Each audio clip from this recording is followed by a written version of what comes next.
What's going on, everybody? Welcome to Crunch Time with Jeff, Booner, Lukas, and Gentry. Let's go, baby. We're home from Indy. It was a blast. We're back. It was a ton of fun being able to represent Detroit Lions fans out there, but it is Monday, March 4th, and we are doing our NFL Combine recap. Risers, fallers, who impressed, who didn't. We're going to also talk about Amon-Ra St. Brown's contract extension just a little bit because a number was clarified, kind of the range he's asking for. Of course, Mike Evans signed his extension. Lots to talk about. No guests today because we want to break everything down. It's also Mock Draft Monday. So second hour, we'll be going through. Each of us have our own Lions 4-round mock draft, or it would be 3 in this instance. Lions will have a 4th-round pick. But boys, before we get into it, how's everyone feeling today? Feel great. Locked in, boys. Back home, baby. Was a good Had weekend a with the great boys. day. Had a great day. Missed the boys already, which we were back in Indy, but we'll be in the draft soon. Boots on the ground. So if you like the content you got from the combine, the draft is only going to be better. Oh, we're gonna keep getting better and better. Things are talking about combine risers. The boys here, fellas, some combine risers. New NFL insider. We got it all here going on, boys. Yep. Booner's I did break some news yesterday. Mm-hmm. What We got was that, two. Boone? Jerry Sneak. Wow. Look at this man. Well, speaking of some things that are happening that are great for the boys here, new members. Ethan Glenn became a Crunch member. Thank you, Ethan. We appreciate you. And K Boogie became a Crunch member as well. We appreciate you, K Boogie. I know you said it's your first live show you're able to catch, so we appreciate you for taking the time. That's awesome to hear that. But fellas, I know Booner kind of talked about the L'Jarius Sneed stuff, which we'll get to at some point. But to start off here, it was reported, because we already knew this. We talked about it last week, and we're not going to dive into it too much because we already kind of covered it. What we thought, what would be a fair number, for Amon-Ra St. Brown, and what should the Lions be comfortable paying him? Well, it was already reported per Dan Graziano from ESPN that the number that he, that he's interested in, the Lions are and him are kind of negotiating, is in the range of $26 to $28 million per year. And Mike Evans just signed an extension with the Tampa Bay Buccaneers, which would be 2 for $52, $35 million guaranteed. So that would be about $26 million per year. So, you got the $26 million going to Mike Evans. We all agree Amon-Ra St. Brown, younger, had a better season, and he's due to get paid. We all know what he's making because he's a 4th-round pick. I think it's safe to say that 26 and 28 is a fair number. Yeah. And I think we're all on board with it.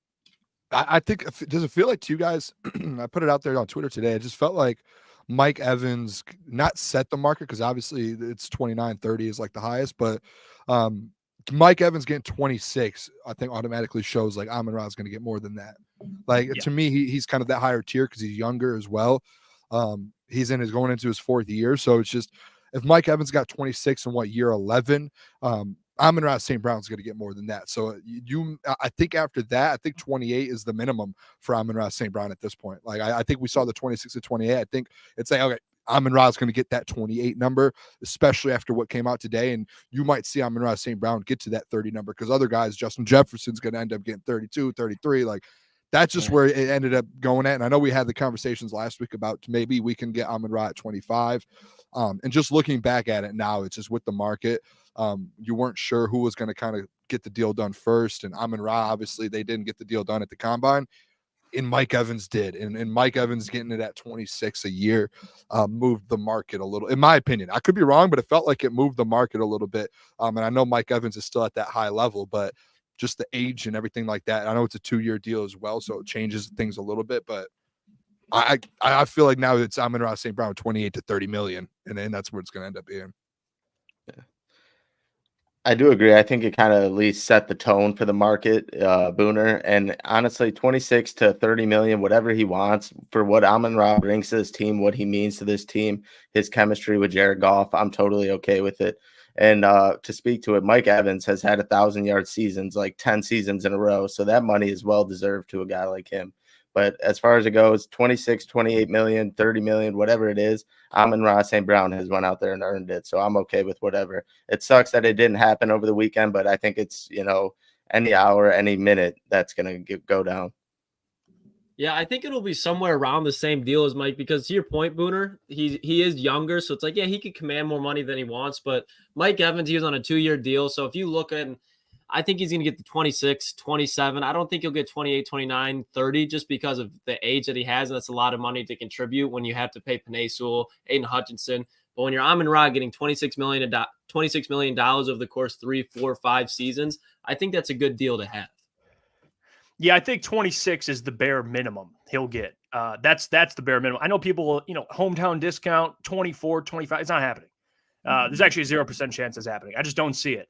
Amon-Ra is due for a payday, and it's a common theme in the NFL. It's not always who's the best, it's who's next, who's due to get paid. Well, Amon-Ra's due to get paid, and this is a man who's been underpaid since he got into the NFL. Like Mike Evans, on the other flip of the coin, Mike put it great. Consistency, 1,000-yard seasons. He was drafted high. He's made a lot of money in his career. So it's a little different of a situation. This is Amon-Ra St. Brown's first payday. Yeah. His first taste of what it means to make $20+ million. In this case, it'd be at least $26 million. So I'm okay with it. I know we kind of flirted with the idea of getting closer to 30, and how okay with it, because that's the price of doing business with the type of player like that. He's an all-pro player. So I'm cool with it. I don't care that he's a slot guy. I know people bring that up. Is he a true X? I don't give a damn. He's your most productive weapon on offense. He's your most reliable weapon on offense. You paid that man what he deserves. End of story. So 26 to 28 is actually a little lower than I thought. So I'm all for it, boys. I think this extension, just get it done and move on. I think that's all how I feel about this thing. And I mean, the hometown discount thing, like if we let's just call it what it is, like Mike Evans has been in Tampa for 10 years or 9 years, whatever it is, 11 actually, or whatever it is now. And he took 26. Like he didn't really even take a hometown discount. Like Saint's been here for 3 years. I get it, but it's just give him his money and move on. Like you're going to have to pay some guys.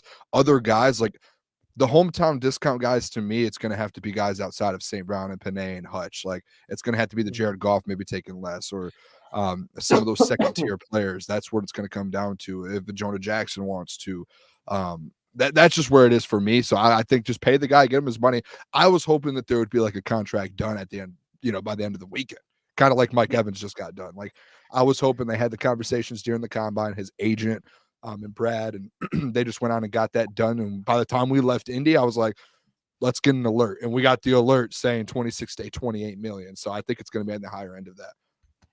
Just get that man back in Detroit. Keep him here. Yeah, that's all that matters. He deserves to be one of the highest paid wide receivers. End of story.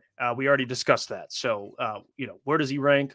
I don't care. He deserves to get paid one of the highest. Now, we want to get into this combine stuff because it is the theme of the show. Again, like I said, mock draft Monday. We'll get to mock drafts in our second hour. It'll be fun to kind of go through everyone's mock draft. You guys can grade them, of course, like you do every single Monday. But it's that time. NFL Combine. We talked about it on our show on Friday. But it's, that was kind of on the fly, just giving our live thoughts, live reactions. Now we've had the weekend to kind of settle, rewatch things, look at our notes, and go through who we thought, rose in the combine and their draft stock, and who fell in the combine and their draft stock. And the combine as a whole, guys, when you think of the NFL Combine, I know, we've had this conversation, the thought of it being the underwear Olympics, and Joe Cladd had a great monologue about it and what it means. And I think we all agree that this combine, it's optional.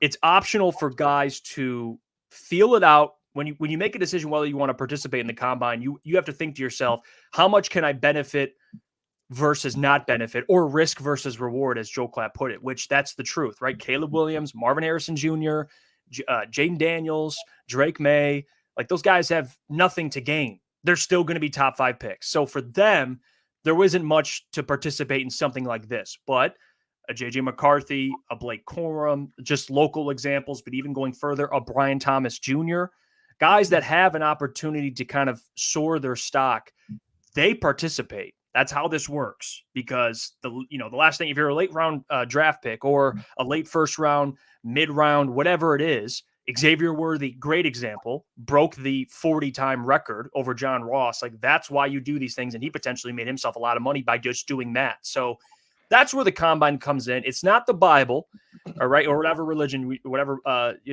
reference you want to use. It's a tool to confirm what you already know about players, right? When you turn on the tape and you watch these players, compare it to what you saw or seen at the combine. Does it match. If a player runs 4.2 speed, does he play 4.2 at 4.2 speed? You know, if he's slower, runs a 4.5, a running back, whatever, like Blake Corum running a 4.5. Well, when you watch the tape, you're like, well, this guy plays that speed. Did guys sometimes run fast but don't play the same speed? So on and so forth. But I want to ask you guys, we'll get into it. We'll start with our risers, guys that increased their draft stock and overall impressed. We were there. We got to see the DBs. We didn't watch much of the tight ends because we're not interested. We saw quarterbacks, we saw wide receivers, we saw running backs, and I'll go to you first, Booner. I'll go last on this. Give me some guys to you that rose from participating in that combine. Yeah, and then to kind of what you were saying as well, I do agree with a lot of those things you said as well. But and on the opposite side of that too, it's and what you said, Joel Klatt said, it's like some of these guys too, like if you don't go to the combine and participate, some of these quarterbacks and wide receivers, if you do have that kind of, and correct me if I'm wrong, but there is that, like, depending on where you're at in the draft, there's that line to where, hey, if some guys really, really do show out in certain skill drills and stuff like that, and I think it's like what Lukas tells us all the time. It's like these numbers with the 40s and stuff don't always mean something. It comes down to, like, when we're watching there, like we're actually watching the skill drills, in my opinion, a little bit more than even like the 40s. Like, it's cool to see the 40s and all that, but it's like, what are they like? You want to see what certain guys do in their skill drills and everything. And to your point, Jeff, like some of these guys not participating, like Caleb Williams and stuff, like they're locked in. There are guys though who don't participate, and I could be wrong, fellas, but it's like if some guys show out, like some of these wide receivers showed out, who can jump and who can kind of move up. And I feel like there were some guys in different position groups that kind of benefited off that. And I know some of these high-end guys, they're not going to follow that much, but I do think there's some things that happen this weekend that mixes around kind of the first round draft, or, you know, the whole thing there. But yeah, I see Adam in there. Adam, I'm getting to the question. Everyone, like, let me talk here. Jeez. And I don't, yeah, that made me mad. But no, I want to, are we going DBs?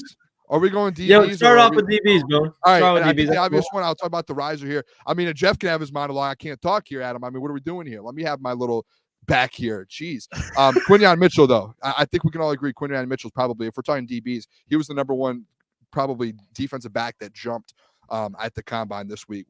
And in my opinion, him and Max Melton, we already talked about it Friday. Those are the two guys that just, as we're watching, that stood out the most, and like I think made their draft stock a lot better.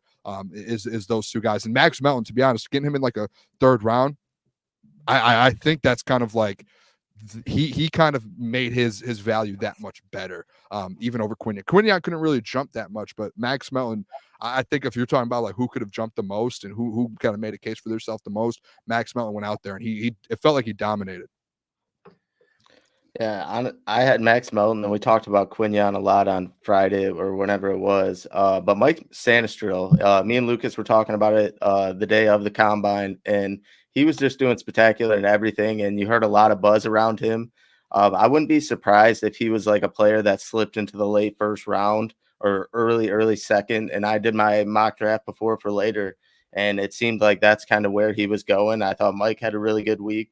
And then Jer'Zhan Jones, I know we didn't talk about him too much, but he did really, really well in the 40, and he was really good at covering the deep ball, got his head around really quickly, and a few of the other coverage things. So those were two of the guys I like, but Mike Sanistril really had a good combine, in my opinion.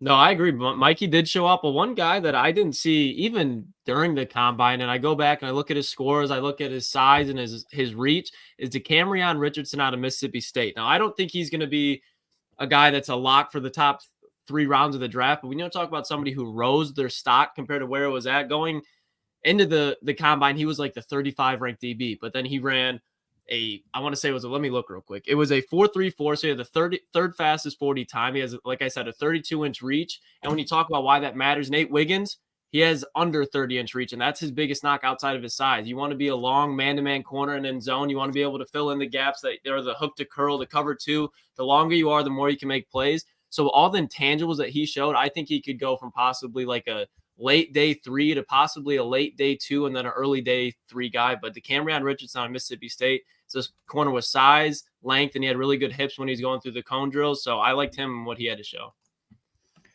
Yeah, I think you guys went through some of the most popular. I think Quinyon Mitchell is a great one because when I went on that, when I kind of explained what the combine means and what it should mean, the perfect example that is Max Melton, Quinyon Mitchell, Mikey Sanders, guys that their stocks rose. Quinyon Mitchell, there's the Terrion Arnolds of the world, the Quinyon Mitchells, the Kool-Aid McKinstry's, top corners in this year's draft. I think Quinyon Mitchell, 4.3, 340. He plays fast on tape. Even if you're a GM, you got to think of it from their perspective. If you have Terrion Arnold and Quinyon Mitchell very close, you might use this 40 as something that separates the two just by a small margin. It all depends. Like for me, I like Quinyon Mitchell. I think he's my number one corner in this draft, and he kind of solidified that with his recovery speed. Right, if a corner's beat, which he's going to be, can he recover? And Quinyon Mitchell, 4.33, yeah, he can, and he showed it at Toledo. So I like Quinyon a lot. It kind of solidified what I already thought of him as one of the best corners. I think Nate Wiggins, kind of being the fastest corner. That's another guy that in a corner class where it's Terrion, Quinyon, Nate Wiggins. He went out there and he's smaller frame, but still he was flying out there. He got injured on the 40. But regardless, those are the handful of corners to me that showed something. I think the DB that had the most to gain from that was Max Melton. He went from a mid-round pick, guys, to probably a second-round pick secure. He's going to be a second-round pick.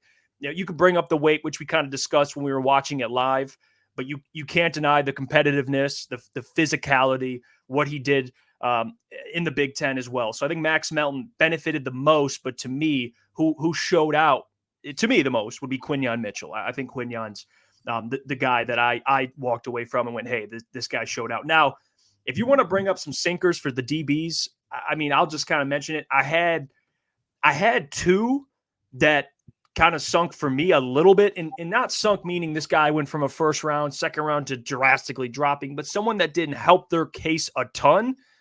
I think it'd have to be a Kalen King, which we all kind of agree there. I think Kalen King, he ran not even a decent 40. It wasn't a great 40. It was I believe in the 4.6s. So 4.61 and 4.62 back to back. One of the worst out of all the DB. I think second worst out of everyone.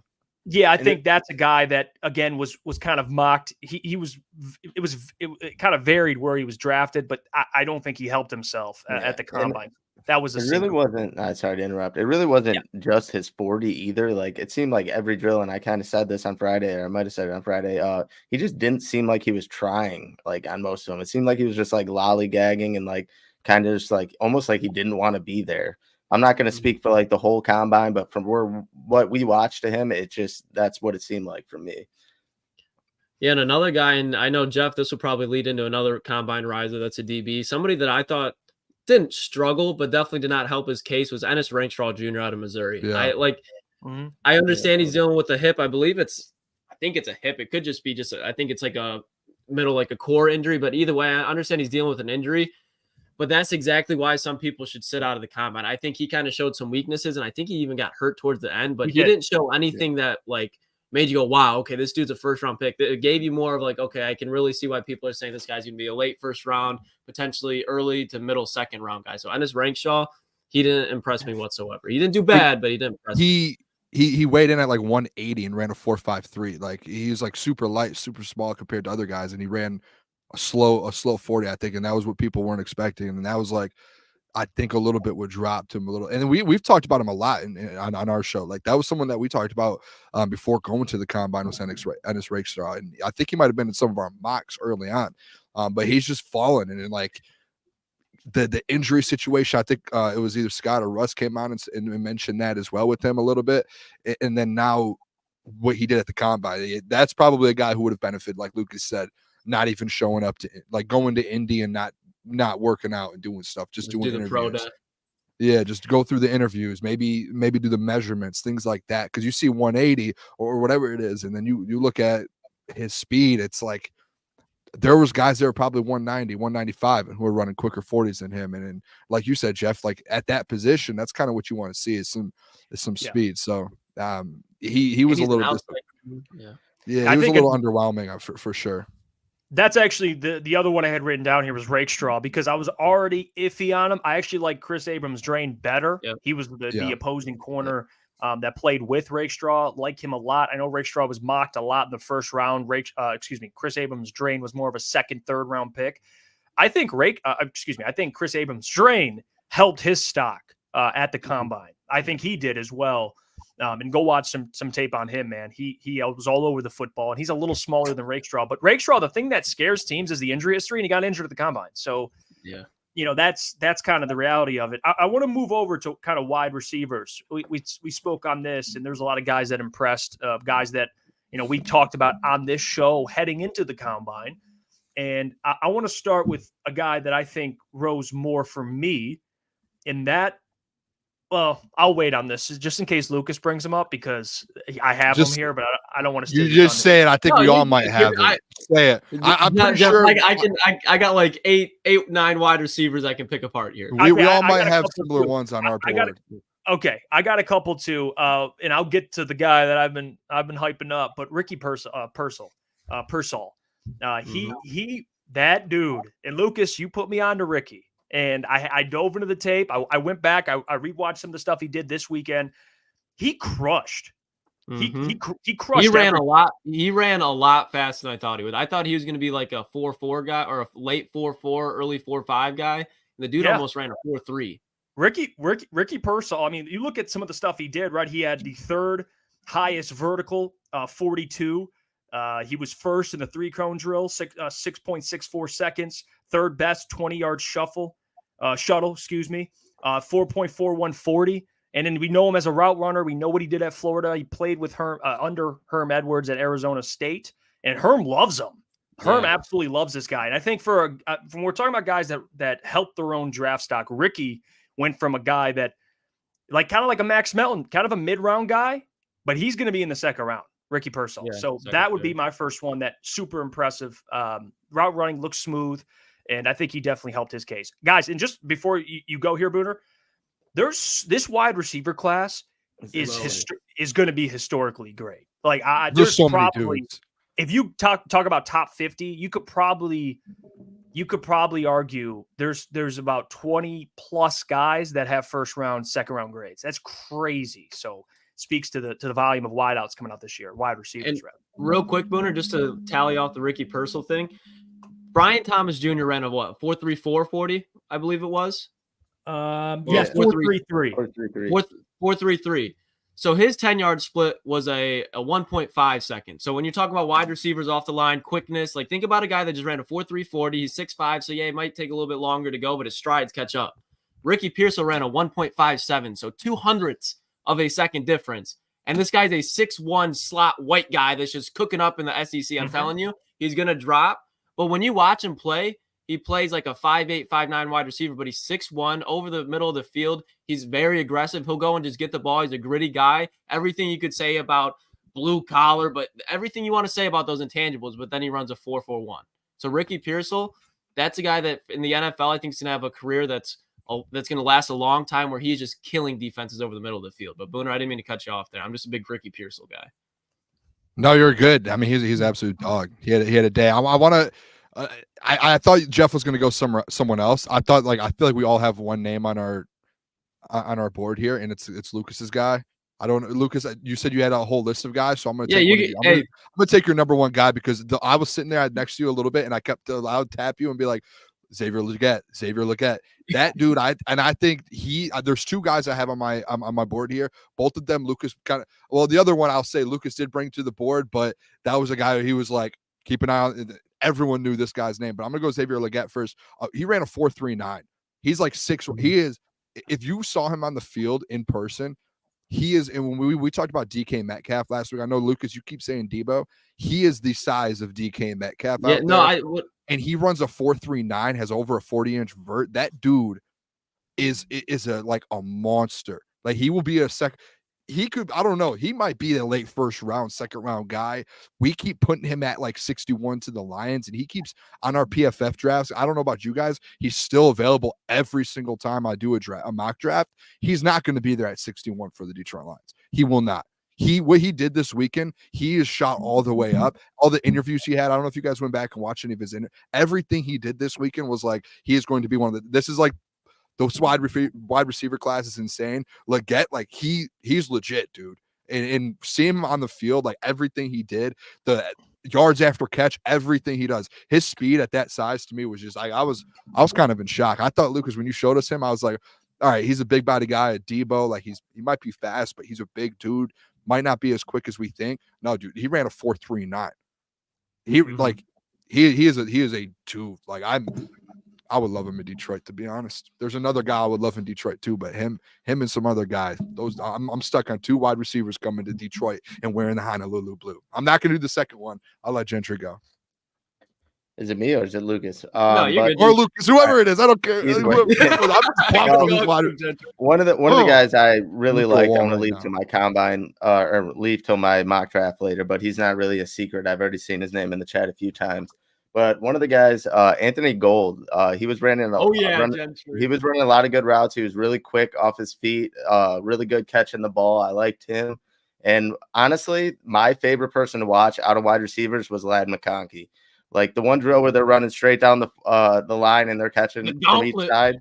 He was eating. He was eating. He was staying right on the line. Really good hands and whatnot. And then Adanya Mitchell.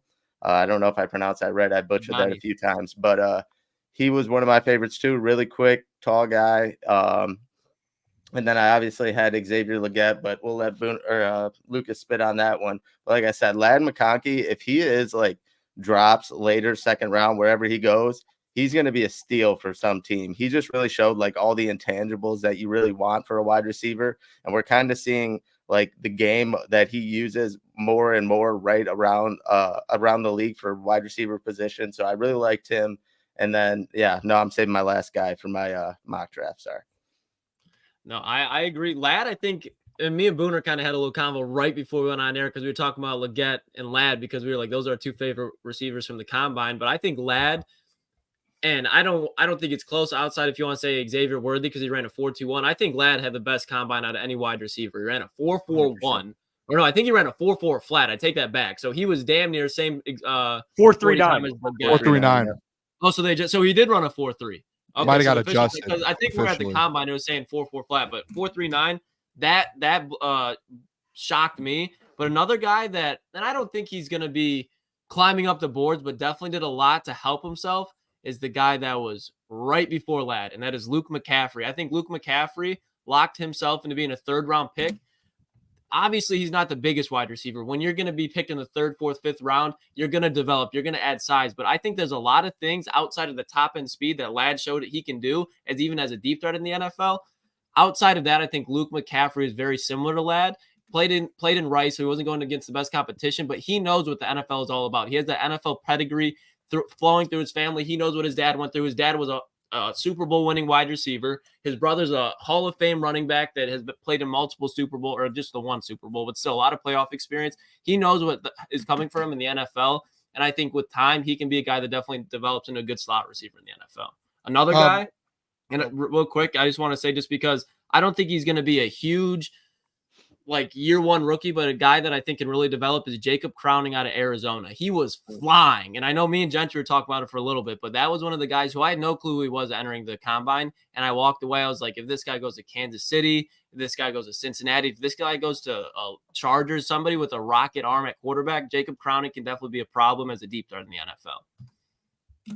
Yeah. I mean, when you talk about some other guys that kind of showed out here, we'll get to the guys that didn't impress. I just got to mention this. I think Ladd McConkey's a really good one. You guys all had great one. Luke McCaffrey, Xavier Legette. Ladd McConkey, man, his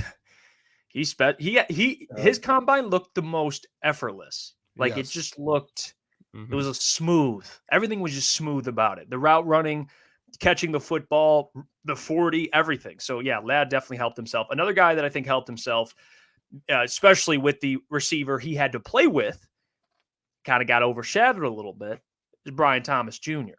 And I think Brian Thomas Jr.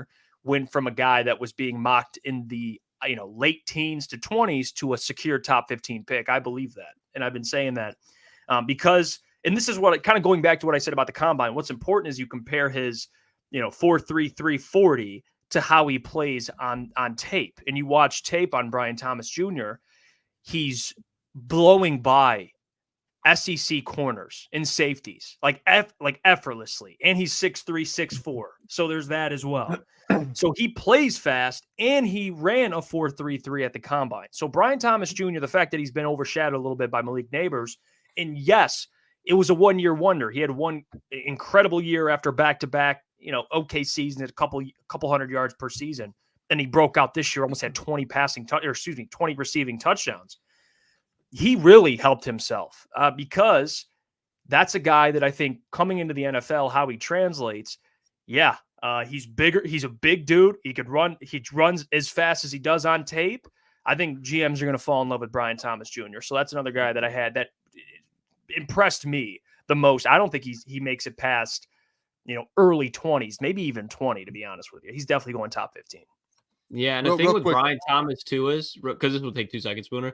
The thing that I think NFL GMs are most intrigued with Brian Thomas, I saw it last week when he was at LSU, because he did have Malik Neighbors on the other side who can just run the complete route tree. He was running fade routes, and I think it was 55 to 60% of his routes at LSU. So he hasn't even developed into a full route running tree yet, and he was still putting up 17 touchdowns. You go to the combine, his hips look fluid. He looked very natural. So the fact that this man was putting up egregious numbers at LSU and he wasn't even running a full route tree, he was just being used as a deep threat, and you can tell that he is more than that. I think he will be, like you said, Jeff, probably like a top 20 guy, but then you're going to look back and you're like, how is this guy not picked top 10? It won't make sense, but I didn't mean to cut you off there, Booner. My fault. Only thing, and I was trying to say after Lukas, was Ladd McConkey. From the wide receivers we saw in that draft, it felt like to me Ladd McConkey was the best wide receiver on the field. And that's not like me, like it just we saw kind of the first group there. And it did feel like he was the best wide receiver, like most fluent, like everything he did was just like Lukas said, just effortless, and everything was so smooth. He's probably, I know he didn't run the best the top 40. It felt like in every skill drill they did, he was probably hitting the top speed out of everyone, and he was doing it without like getting off line. Like he was just making plays. Like Ladd, I felt like is that's a guy, to me, it was like I was kind of questioning, like, is that a guy that Detroit Lions would want at 29? Like, if he's there, what would you do? But when you see him and kind of his combine day, it felt like he was one of the best players on the field. Obviously, the second group, we weren't able to see them, but that first group, it felt like to me like he was an absolute dog. He stood out. Ladd McConkey stood out, and I think his stock went up a ton. Yeah, I think even, to the point about Brian Thomas, about their stock rising, I think the gap between him and Rome Odunze just became that much smaller. Before it was the three wideouts, and then there was the Brian Thomas Juniors of the world. No, he's in that four, in my opinion. That's where he's at. So Ladd McConkey, another one, guy that was kind of in the no, he rose more into that second tier group of wide receivers. So there's another guy there. To kind of bring up some guys that I think, didn't impress as much, or because again, their stock falling is another way to put it, but it's not like they're, it's falling drastically. But someone that didn't really impress me too much was Oregon's Troy Franklin. That's a guy that I went into it kind of open-minded.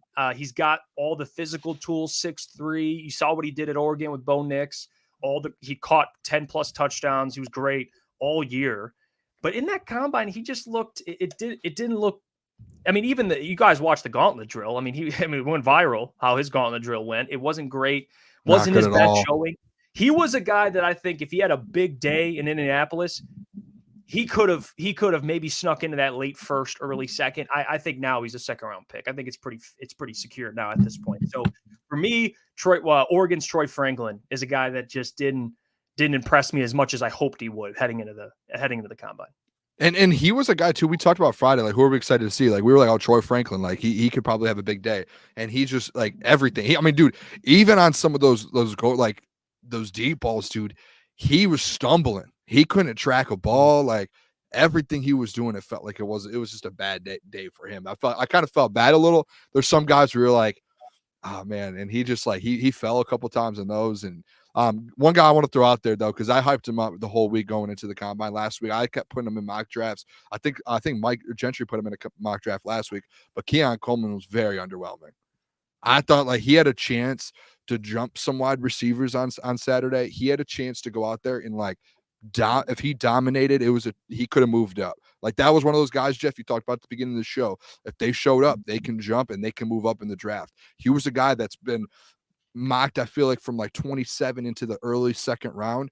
He is for sure now a second round pick, if not later. Keon did, like, he ran one of the worst 40s in out of all of the wide receivers, maybe like the second worst. Like, second and worst, I know, Yeah, and I know he wasn't going to be like, you didn't expect him to be one of those speedy guys, but like, dude, being one of the second worst, and then at the end of the day, when they did the skill drills, he struggled a bit. Like with the quarterbacks throwing to him, he like Lukas kept saying that like his route running was not good. He wasn't, his cuts did not look great, and it just felt like he did not have a great. He did not. I know that the gauntlet drill. I went back and rewatched the NFL Network thing because I wanted to see what they were saying about him, because obviously we couldn't hear anything while we were there. And they were impressed a little bit with his gauntlet drill. He got up to almost 20 miles per hour, and he was kind of a straight line. But outside of that, that was probably the only good thing that he did all day there. Like I did not feel like Keon. I thought Keon was going to be a show out on Saturday, and he did the complete opposite. Yeah. And then I see Jesse, just like I said, he said, Booner, he did the best in the gauntlet drill, has the top speed. Like he had that.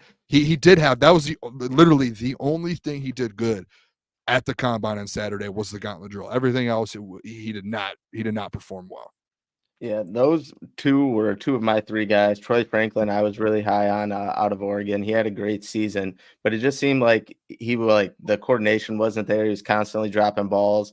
Same thing with Keon Coleman. Just really wasn't impressed with the route running more as much. But the 40 time, it is whatever. It's definitely bad, but I think like that it's kind of like give or take. And then another one was Jalen Polk. I thought he had a real opportunity to kind of like make a statement as far as he really wasn't the wide receiver one with Roma Dunze, and he had a real hell of a first half as far as college football went, and he just really didn't show up as far as making a name for himself at the combine. I think he had a real opportunity to prove that it was kind of a wide receiver 1A, 1B at Washington, and he kind of just left that out. But another one, we were pretty hype on his athleticism and speed, but Lucas's boy Xavier Legette had a lot of drops throughout that as well. And, Say disappointed, Gentry? Is no, that what we're doing here? On him, but that is definitely one thing that I did see over time there. He did have some problems with some drops, but not as bad as Troy Franklin did. He had a rough go. Yeah, just so I'm not really beating a dead horse. We're going to ignore that. We're going to act like it didn't happen. But, I mean, this kind of it'll go hand in hand with what I'm about to say as far as, like, Legette with the drops. And I'll say specifically with Keon. Keon, yes, he did have a bad combine. But when I go back and I watch Keon Coleman tape, I'm like, this guy can play football. So I do think he hurt his draft stock. But I still think there's GMs that you can get so swayed by just looking at these combine numbers and be like, yeah, that guy, he's not as good as we thought. Let's push him back a whole round. Keon Coleman's still a guy that I think if he fits in the right system, especially you're talking about the Kansas City Chiefs and a lot of teams late in that first round and some of them in the middle of that second round, if he goes there, he's still going to be a very good wide receiver. But Troy Franklin, on the other hand, he could not keep his legs under him to save his life. And that's the problem when you look at the offense that was built in Oregon. They're going to have another, I can't remember the name, number 15 for Oregon. He's going to be a top 15 wide receiver next year. And you look at Troy Franklin, he's a deep threat. When you have that guy going through the slot and Troy Franklin just flying down the field, and he's fast. At least that's what you thought he would test combine-wise, and you showed he had a decent 40, but not what you expected. And then you go back and watch the tape. He had a lot of drops. You go in the combine. He couldn't keep his feet under him. He couldn't run routes. So it's like outside of flying down the field, what can this guy do? Because even in college, he showed you had issues with drops. So I think Troy Franklin is a guy that severely dropped his draft stock. I think he's going to be like a round 3 guy. I would not be surprised at all. And you're talking about a guy who we were mocking at late first, early second. Similar situation with Keon Coleman. But Keon Coleman's tape is just a whole lot better. Yeah, and well said, Lucas. I think to kind of add to the Keon Coleman thing, and there was definitely he didn't have a great day, but I don't think he's built for the combine. To be fair, like I think he's a guy you'd think he would be because you're like 6'4", he can run fast, but he obviously doesn't have a great 40. But he's a guy to me, Boone, that he's just a playmaker. Like I feel like for Keon, you just get him out on the field and he'll just make plays. He might not test super well with the 40. He's not going to show out, but he just seems like one of those guys. And those guys come around, right? They don't do great at the combine, but they still have great careers. I think Keon Coleman, although he didn't significantly help his draft stock, I don't think he's necessarily a guy that you're like, well, he didn't check out his combine, so, he drops a lot. I think teams still know he's just going to be a playmaker in the NFL. That's just what he's going to do. You know what I mean? For sure. I don't know. Yeah, I guess so. You guys are acting like he was projected to go like 27 to early first, second round. Like you guys are acting like he's not going to drop it all. Like he's going to drop. Like No, he didn't have a good day. I don't think He's not going to go in the first round anymore. He had a chance to solidify himself. I'm not saying he's not going to be a good, like Jesse in the chat. Like I'm not saying he's not going to be a good football player at all. Like that's completely opposite what I'm saying. It's last week I thought he was going to be a first round draft pick, and seeing him what he did Saturday, he's not going to go in the first round anymore. There were more wide receivers who put themselves in a position to go in the first round than Keon Coleman. And that's just a kind of a fact of what it is he went out there and performed, and he didn't perform, and other guys did. Now there's guys that are going to go in the first round, and he's going to drop into the second. Like Jesse said, Booner acting like he's going to go in the third. Did I say he's going to go into the third or the fourth round? I said he's going to still go in the second round, but he's not a first round draft pick anymore. I don't know. Real quick. Let me read this, and then you can go, Lucas. Jared, thank you for the $20. We appreciate you. He says, love the show, fellas. My first true night participating live with you. I was trying Saturday, didn't succeed. Here's something for travel, etc.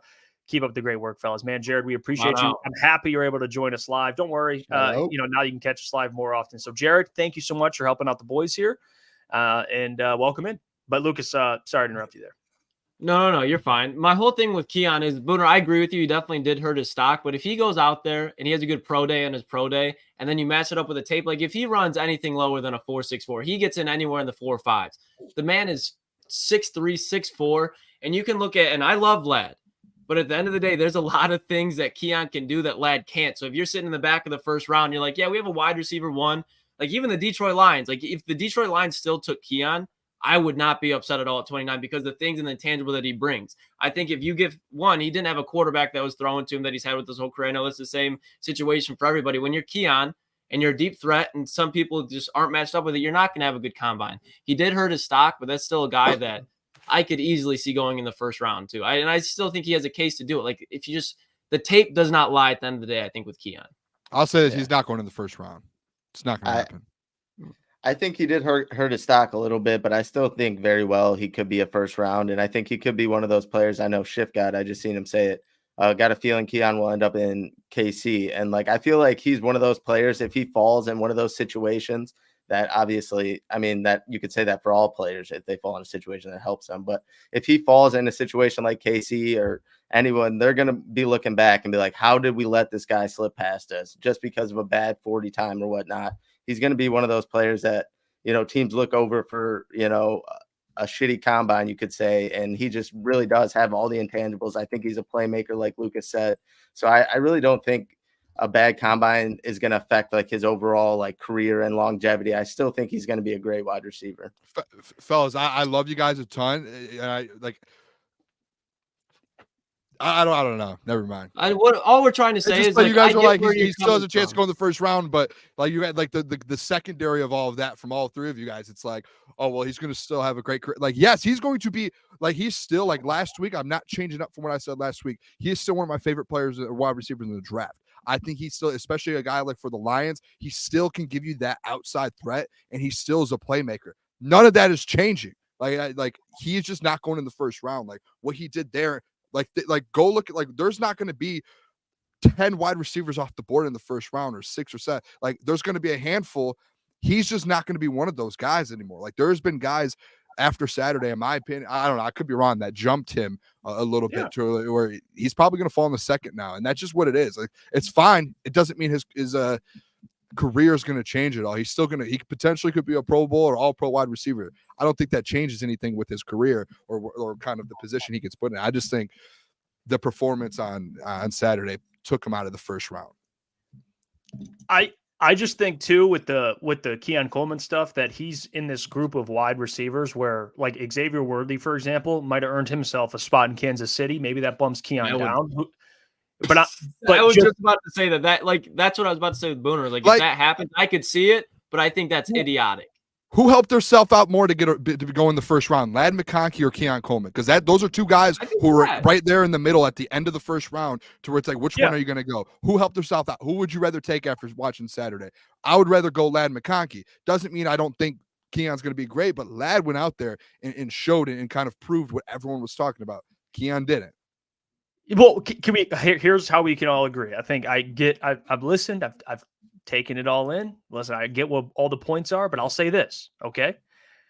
He didn't help himself But there's also the argument, and he could very well be an early second-round pick, but we all agree that this doesn't change what we think of him as a player and what he can be in the NFL, right? Like we can all agree there, because that's what my takeaway. Like he didn't have it's not like he was my number one, impressive combine. Had a year in college. Yeah, like he's still gonna be a playmaker in the NFL. Coleman. Yeah, so we all agree there. I want to move on to quarterbacks here because this is where it gets interesting. We got to see the first group of quarterbacks, which had Bo Nix, J.J. McCarthy, Joe Milton. You got Joe Milton's built for the combine. I'll just say that. But we got to see. We didn't see a Penix or anybody like that, but we did see the first group of quarterbacks. A Devin Leary out of Kentucky. Don't sleep. Okay, we'll start, and we'll just get with the obvious one here. And it's not even about who impressed, who didn't, because we'll go through. I'll just name some quarterbacks here, and we'll give our thoughts. And I know Booner's got some things to say about JJ, and I know we all feel kind of in a similar fashion about JJ. But Boone, JJ McCarthy went out there. People, at least most people here locally, there might be people nationally. I know Joe Klatt, for example, but then other people don't watch as much Michigan, have different opinions. But for a guy like JJ, 5-star recruit, arm talent, mobility, you got to see the live arm. That's what people got to see. The 60-yard throws he was throwing downfield. It looked effortless, to be honest with you, for a guy like JJ. He didn't run the 40, didn't have to. We know he's mobile. We know we can run fast. I just think the biggest question, Boone, and I'll set you up for this, was the question about touch, which is something that, I didn't learn anything, too new about JJ. Like the potential's there, and I think he'll still go top. He'll go early in the first round. But where are you at with kind of what he showed and what he didn't show at the combine this weekend? What we got to see. So I think there's two things with it, and I think the two biggest things is one, like what we saw kind of in person. I think number two as well, kind of what the NFL world is seeing with that, because I think especially at the quarterback position this year with like these guys, it's like who's going to jump Jaden Daniels? Like, can he jump Jaden Daniels? Can he jump Drake? Like, I think that's like been the biggest question of him doing the combine, and that was where at the beginning of the show, Jeff, that I was kind of telling you where a guy like JJ doing the combine and Jaden and Drake not. That's where it's like, okay, those two guys do have something to lose a little bit, to where if JJ does go show out, then his stock's going to go up a little bit more. And as close as it kind of was, that gap kind of, in my opinion, from what I'm seeing and reading, you guys know I'm trying to, Booner insider here, from what I'm hearing and everything around the NFL, is that gap closed a lot. And I do know, and obviously we tweeted from our thing as well, like those out routes and those comeback routes, like some of those JJ did struggle with. There was probably a 5-minute segment there during the combine where JJ was, he was like letting balls sail over guys, and he wasn't hitting those out routes.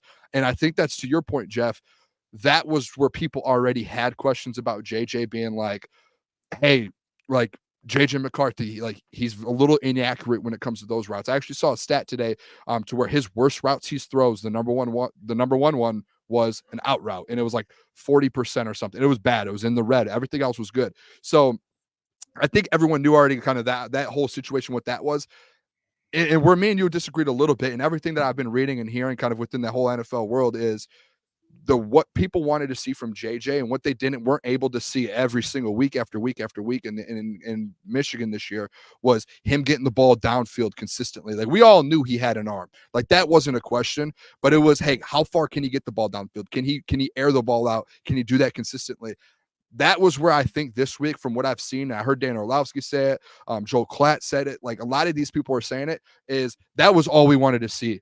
We just wanted to make sure that whole question of, like, we already know he has the arm, but we want to see it, because that's something no one really saw JJ throw 60-yard bombs at Michigan ever. Maybe a couple times here and there, but that was like, all right, if we see that, and on top of that, if he can go in there and interview very, very well, that's kind of where that gap kind of closes. So I think, like, in us, like, we had the conversation walking out of the combine, and you guys were joking around a little bit, like he missed some of those throws. I don't think that was going to ever affect his draft stock, because I think everyone knew that was an issue a little bit. I think it was more so, hey, is he going to interview well? And number two, is he going to show off the arm that everyone keeps talking about? Because we all talk about it, Jeff. No one's really seen it. And I think on Saturday, everyone got to actually see him throw those 60-yard bombs, see him air the ball out. And as we were there and we talked about it too, like, yeah, he didn't connect with every single one, but he was getting it out there in front of receivers. And when you kind of draft someone and say he goes to Minnesota or he goes to somewhere and you kind of get that kind of feeling with wide receivers and you get that touch with them, that's where you kind of want. So if it sounded like, at least to me, he tested it, or his interviews went very, very, very well. And on top of that, he showed what everyone wanted to see was, hey, can he air the ball out like we all want to see? So I think, and I said it before the show, before we went live, it sounds like there's a chance he goes top 5. And as crazy as that sounds, it's just, I think that was the negative thing of Drake May and Jaden Daniels not participating, was there was a chance JJ does jump one of them. And it sounds like now leaving this weekend that there's a better chance of that actually happening. I don't know if it does, and I'm not going to, as a Michigan slappy as people want to say, or a bias, I'm not going to sit up here and say it's going to happen, but in the NFL world, as the insider on the show now, it sounds like there's a very, very good chance that JJ jumps one of those guys. As crazy as it sounds, it might not happen. He might end up going like 12th to the Broncos or right in the top 10, and someone trades up to get him. But I think there's a chance after Saturday that he goes top 5. I mean, I agree with you, Booner, as far as his draft stuff. I think just around the NFL world is definitely rising. I think a big part of that, even when I didn't even mention it to you guys, but JJ, he looked a lot bigger than I thought he was as far as his frame. I thought he was going to be a lot skinnier. So I think when NFL GM saw like, oh, this guy's not a twig. Okay, now we can actually like check off some of those boxes just off the interview. I think he probably crushed the interviews. But as far as the on-field performance, and Booner, you kind of already talked about this, I don't think you learned anything about JJ McCarthy. I think maybe people outside that weren't paying attention to JJ McCarthy could maybe be like, yeah, can he throw down the field? His whole thing was his arm strength. You could see, like, even when he does not need to be throwing a bullet, he's throwing a bullet. So when you just translate that, okay, does the man have an arm? Yes. He can obviously whip it through a 15-yard dig route. He can probably throw a 40, 50, 60-yard fade route. So that's where it's just like, I get what you're saying, but as far as the on-field stuff, I don't think it rose. Like, I don't think that made his projection go up and down, but I do think just being face-to-face with the scouts, the coaches, the GMs, I definitely think that rose it.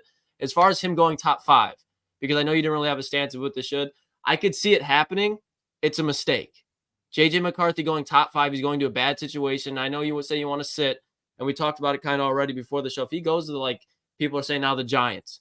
If he goes to the Giants, they're going to get rid of Daniel Jones. If he goes to New England, what is he going to have to develop? Because JJ's a guy that needs to develop. So if he goes top 5, I think that is the worst thing for JJ. I really do. Yeah, no, I mean, I thought JJ helped out his stock definitely, and I do agree with Booner. I think guys like Jaden Daniels, Drake May, I think they did hurt their stock by not participating and whatnot. But I don't know if I'm not going to say JJ goes top 10, but I still think he definitely did help himself going out there and throwing, and he still did have the out routes like Booner said, and it was mostly all to the left side. Let me note that the throws that he was missing. But I think overall he had a great combine. I wish we could have seen him run the 40. Obviously he didn't because of his injury. I think it was a groin or a thigh. But I was curious to see what he would have gotten on that 40. Not like it really would have changed much.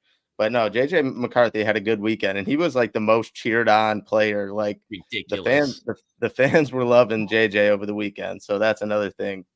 But yeah, I thought JJ had a great weekend. I think for me with JJ here, and I when I say I personally, I only could speak to what we here locally in Michigan learned. And for us, like, we got to see JJ against Ohio State this season make some critical, impressive throws. And we got to see JJ last year against Ohio State, Cornelius Johnson being the big playmaker there in that game as well. Roman Wilson, like he had some great throws, but to Booner's point, nationally, it might have been still a question, like, what is he asked to do at Michigan? And he did what he was asked to do. He didn't get to show off his arm talent consistently, but you got to see that at the combine.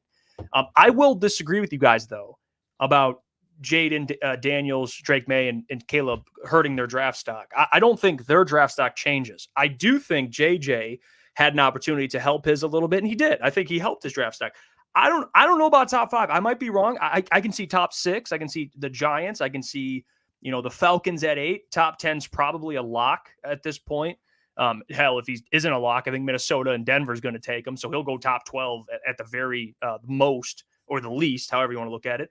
But I do think JJ impressed some people there. I know, the best thing you could do as a quarterback in those drills, throwing the football, especially those go routes, is just overthrow them. Just overthrow the hell out of those guys. And JJ did that. So he was on display. And to Lucas's point, or I forgot who brought this point up, but his frame. That's something that, you look at JJ on the field. He was right in front of our section where we were sitting. And I was looking at him like, wow, when you see him on TV, he does look kind of small, like not in terms of height, but in terms of size. But he looked like he gained some weight too, in a good way, gained muscle. So for JJ, I think to Booner, our insider on the show here, to his point, thank you. JJ definitely helped himself. I think he's a top 10 pick. But I will disagree with you guys. I think the guys that didn't participate, they just didn't. Nothing changed for them because what do they have to lose or gain rather? You know what I mean? I will say this too. Top 5, I'll say. I'm not going to say it's a guaranteed top 5. I think top 10, it's a lock because I think what you're going to see is there's going to be some teams when you get to 6 to 10 that are going to be like, hey, we need to get in to get JJ before someone else snags him. Like the Broncos, like there's going to be teams who are like, okay, we need to get back in here if we're going to have a chance at JJ. So that's where I think like top 10 to me is almost after what happened Saturday. Sounds like he like with the meeting with the teams and these interviews, like the way everyone's talking about it, that he killed it. And a lot of people are really high on him now. That's where it's like, okay, teams, like when you see that, at least in my head, a team's going to try and move up before someone else snags JJ. So I think you do see that. The top 10, I think almost is a lock after the weekend. I'm interested though, because everything I'm like, at least what I'm reading is like Jaden Daniels is I don't know how much I don't think he hurt his stock. Because it seems like everything, like Rich Eisen said today, Jaden Daniels is the number 2. He's hearing that Jaden Daniels is the number 2 quarterback in the draft right now. And that was like in Indy, like you know how everyone talks there. It's like everyone's hearing, like talking to each other. Jaden Daniels is the number 2 quarterback in the draft. So if JJ's to jump anyone, it's going to be Drake May. And Drake May is going to be the guy that drops a little. If he does jump into the top 5. I agree with you. Top 10 guaranteed though, I think. I think there's going to be a little bit of movement because like teams want him. And I think that gap closed a lot more than people realize on Saturday. I think no, go on. I would say even if it's not like, I could very well see a team like Pittsburgh or a team like Las Vegas trading with like the Titans or the Bears because they're both going through rebuilds. And even with the Bears, I think it'd be a really smart move where it's like we brought it up earlier, Rome Odunze or Brian Thomas. They're pretty, as far as after the combine, they're very similar tiers. So it's like, okay, we can trade back from, I believe they pick 8th. Let's trade back from 8 to 13. You could talk about Denver, Minnesota trading up, drop back 2 or 3 picks, and that team's going to go get J.J. McCarthy because your guys' point, I don't think he falls out of that top 10. Yeah, and I think for somebody like a Jaden Daniels, it's funny because he didn't participate, but now he's the number 2 quarterback. You see where it's usually the interviews. I think the interviews is the biggest thing too. It's like getting in front of people and like and what Lucas said earlier, and I see here too. Chef said something here about I'm trying to understand if he can't make all the throws, how is he moving up into the top 10? Drake May will make all of those throws. It's just to me, I do get that a lot, but when you do like say like to Jeff and Lucas's point, we talked about this a couple of weeks ago to where, and I agreed with it too. It's like JJ might need a year to do that, but his potential, his upside, you saw it, like we saw it in person, those 60-yard bombs, like those aren't a joke. Like it wasn't just one. It was every time he threw one of those balls downfield, it was going 60, 65 yards every single time. So he has, and he has the legs, he has everything to be one of the best in the league. It's about, can he do it? Can you kind of bring in those like negatives, like can't make in those out route throw, like things like that, to where I'm kind of with Lucas, like he's going to be in a bad position if he does go top 5 because he's not Caleb Williams right now. And he's not Jaden Daniels right now. Jaden Daniels just won a Heisman. JJ wasn't there. So maybe if JJ was in a different program, he would have put numbers up and did more. But guess what? That would have helped too. That would have helped him get better and make those throws because he would have had the reps.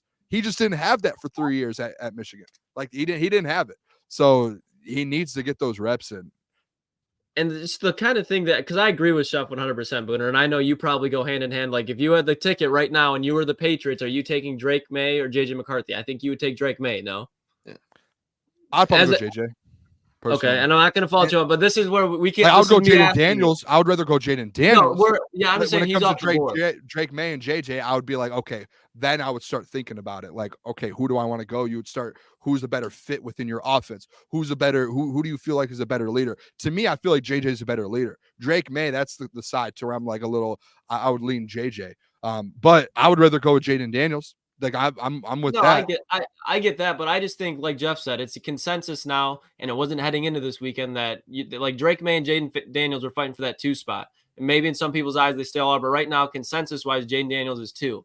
So if I'm the Patriots and I'm taking quarterback and I'm looking at him, and I'm not saying that JJ couldn't throw those 60-yard ones, but you have seen Drake May for 2-3 seasons do that exact same thing on tape already. You look at the frame. We talked about JJ's. Yeah, he looks bigger in person. Drake May is already bigger. The mobility. Drake May is more mobile. So it's just one of those things where I don't understand it. I get the leadership party won a national championship team, but then people hate the argument, but I'll bring it up. What do you think Drake May is doing on Michigan? Do you think they're still winning a national championship? I would argue yes. So the leadership part, I get it. But when you're talking about taking the guy at 3, I don't think that instantly makes Drake May not a leader. And he already has more proven intangibles. That's why I don't really wrap my head around it and why. I get it because it's the nature of the NFL. I just don't understand it. Yeah, I think too, and I want your thoughts on the whole JJ thing, Mike. Here, I think for me, and just I want your thoughts on this take of mine. I think JJ, regardless, I do think it would benefit him if he sat a year. I do. I still believe that. I don't think JJ, because you look at the top of the draft too, and you guys nailed it. Like the situations they're all these quarterbacks you're going to. It's not ideal, of course. It's why these teams are picking first, second, third in the NFL draft. But a guy like JJ, if he goes to New York and he gets to sit for a year behind Danny Dimes, I think that would help him. I think sitting, being able to develop a little bit, because he has potential. No one's arguing that. It's really just the touch part of it, right? Because not everything, and this is why Joe Milton comes into, I'm not even comparing, but when Joe Milton goes out there and throws 70-yard bombs, the thing you could argue is like, what's Joe's touch on, I don't know, a 10-yard out route or throws that he's going to have to make on a consistent basis in the NFL. And for JJ, no doubt, no question in my mind, he's superior. He's far better than Joe Milton. That's not what I'm saying. But with JJ, I would like him to sit a year to kind of get those things ironed out so that when he is a starter for a full time in a better situation, you get a year to kind of build your roster out. And then JJ kind of slides into the starter role. That's how I feel about JJ. Yeah, I think he would benefit most from a year from starting. No, I agree.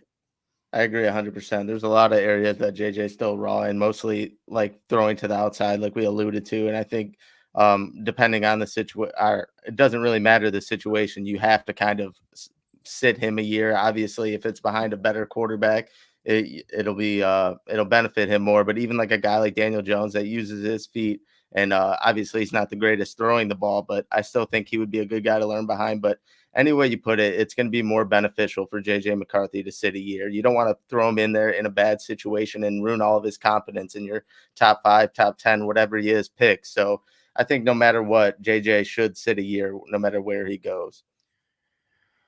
Well, it is 9:00. So we'll get into our mock draft Mondays. We do consistently here on the show. Each of us give our own mock draft, and you guys grade it.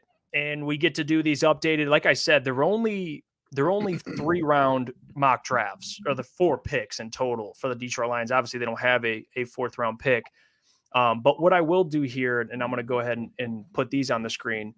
And I think for these mocks, it's weird because, I mean, did you guys see the whole thing with Jackson Powers Johnson falling in the draft before I get these loaded up? Did you see that? Like, no, I'm glad that I didn't, and I won't look into it. I'm sorry, I won't. I just won't. Like, why would he? Like, I'm not entertaining. I feel like he had a good. Why was he falling? Is this like an actual thing? I just saw. I was looking around. I kept seeing, for some reason, him falling, and I don't know why or how, because I thought he had a pretty good combine. But there's going to be a lot of these dumb comments or these dumb situation things where guys fall that don't deserve the fall. If Jackson Powers Johnson falls to the Lions, take him. There's no way though. There's no way. There's don't even breathe. He's not falling past Pittsburgh or Miami. He will. If Zero they have chance think about Tua. Think about how much they need to protect Tua and how he just got thrown around his whole career. They have Teron Armstead. They have Austin Jackson, who they just re-signed as the other tackle.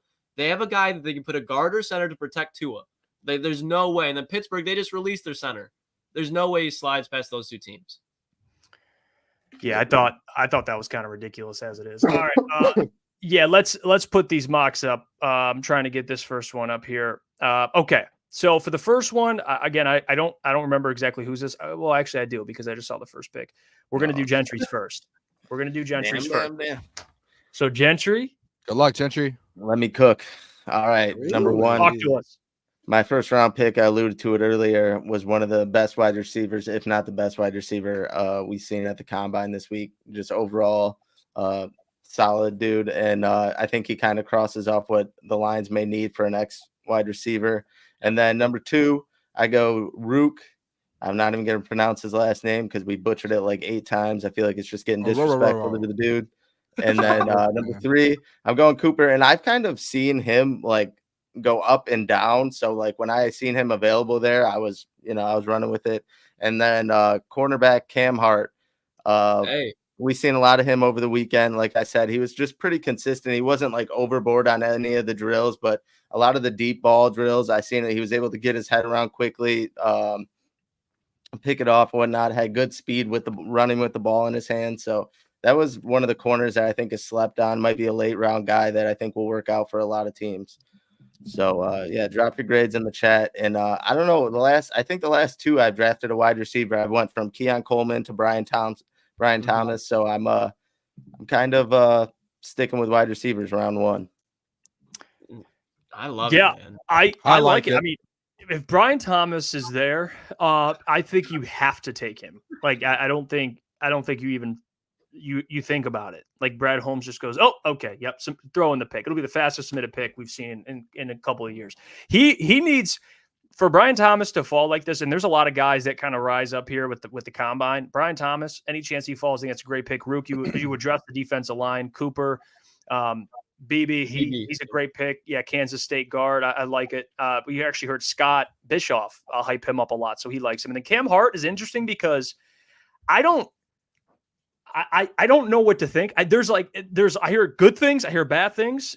He's a guy that played pretty well at Notre Dame this year, but I like it. In terms of positions, you pretty much addressed everything you need to. So and I think honestly, I tried to draft Max Melton with that pick, and I'm pretty sure he was gone. So he's seeing some movement as far as moving up goes. So I don't know how much like the combine actually like falters into these mock drafts nowadays. Like obviously only being a couple days after. So I don't know. I've seen Max Melton dropped a little bit.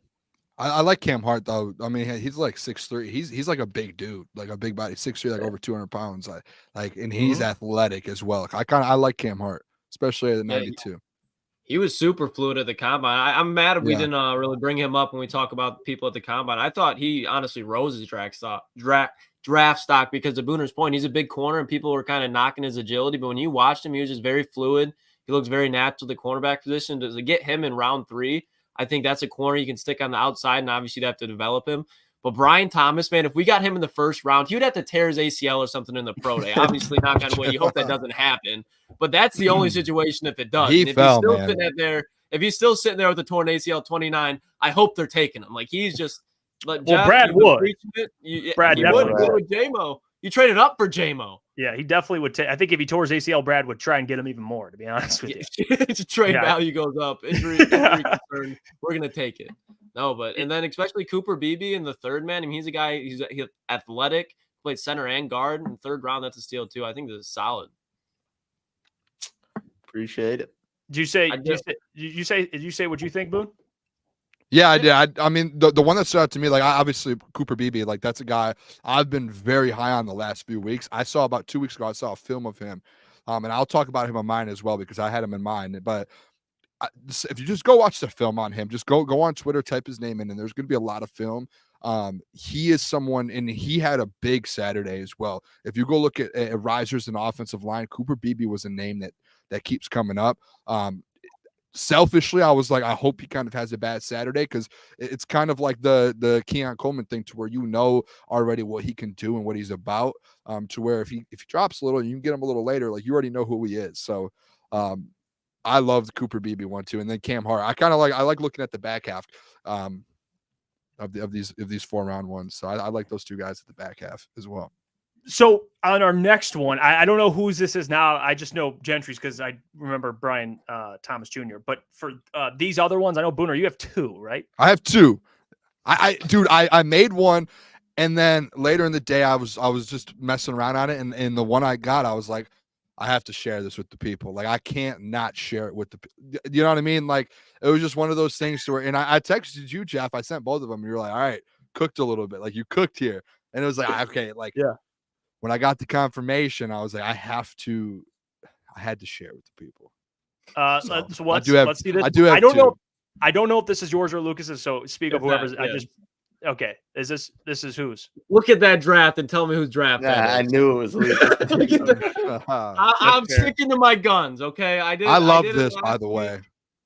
Every time in every mock draft, I'm trying to trade up for Jer'Zhan Newton. I still said it. I think he's my favorite pick for the Lions in the first round. If you trade up and you get him, I think it's the same level of signing or drafting as Jackson Powers-Johnson, just to the defensive side of the ball. Obviously, Jackson Powers-Johnson is more dynamic, but just what you're getting for the value of both sides, I'm taking Jer'Zhan Newton every time at 21. Xavier Legette, had him in damn near every second round of my mock drafts, except for last week when I put Kalen Bullock.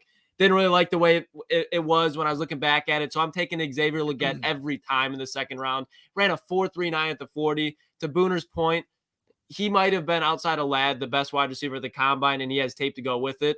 And then my man, Mohamed Kamara, Big Mo, he actually had a really good combine as well. He ran a good 40 time. He tested out a lot better than I thought. I don't care at all that it gave me a D-. Mohamed Kamara on the outside, you add to the edge and the interior of the defensive line. And then Max Melton at pick 92. Give me it every time. Give me it every time, Pauls. Yeah, I mean, Jer'Zhan Newton, I think we're all, and we'll get to at some point, maybe today, if not tomorrow, what how his meeting went with the Lions. So that's a realistic one. You got Xavier Legette. I mean, this is like Lucas ball nowhere central. I mean, you got Mohamed Kamara in here. Max Melton we're a pro Max Melton show. We like Max Melton a lot. So I like it. It's a great draft. Screw the PFF. I love this. Grades. I'm sticking to PFF. Yeah, I'll say this. One of my drafts, one of my two that I submitted looks a little similar to this.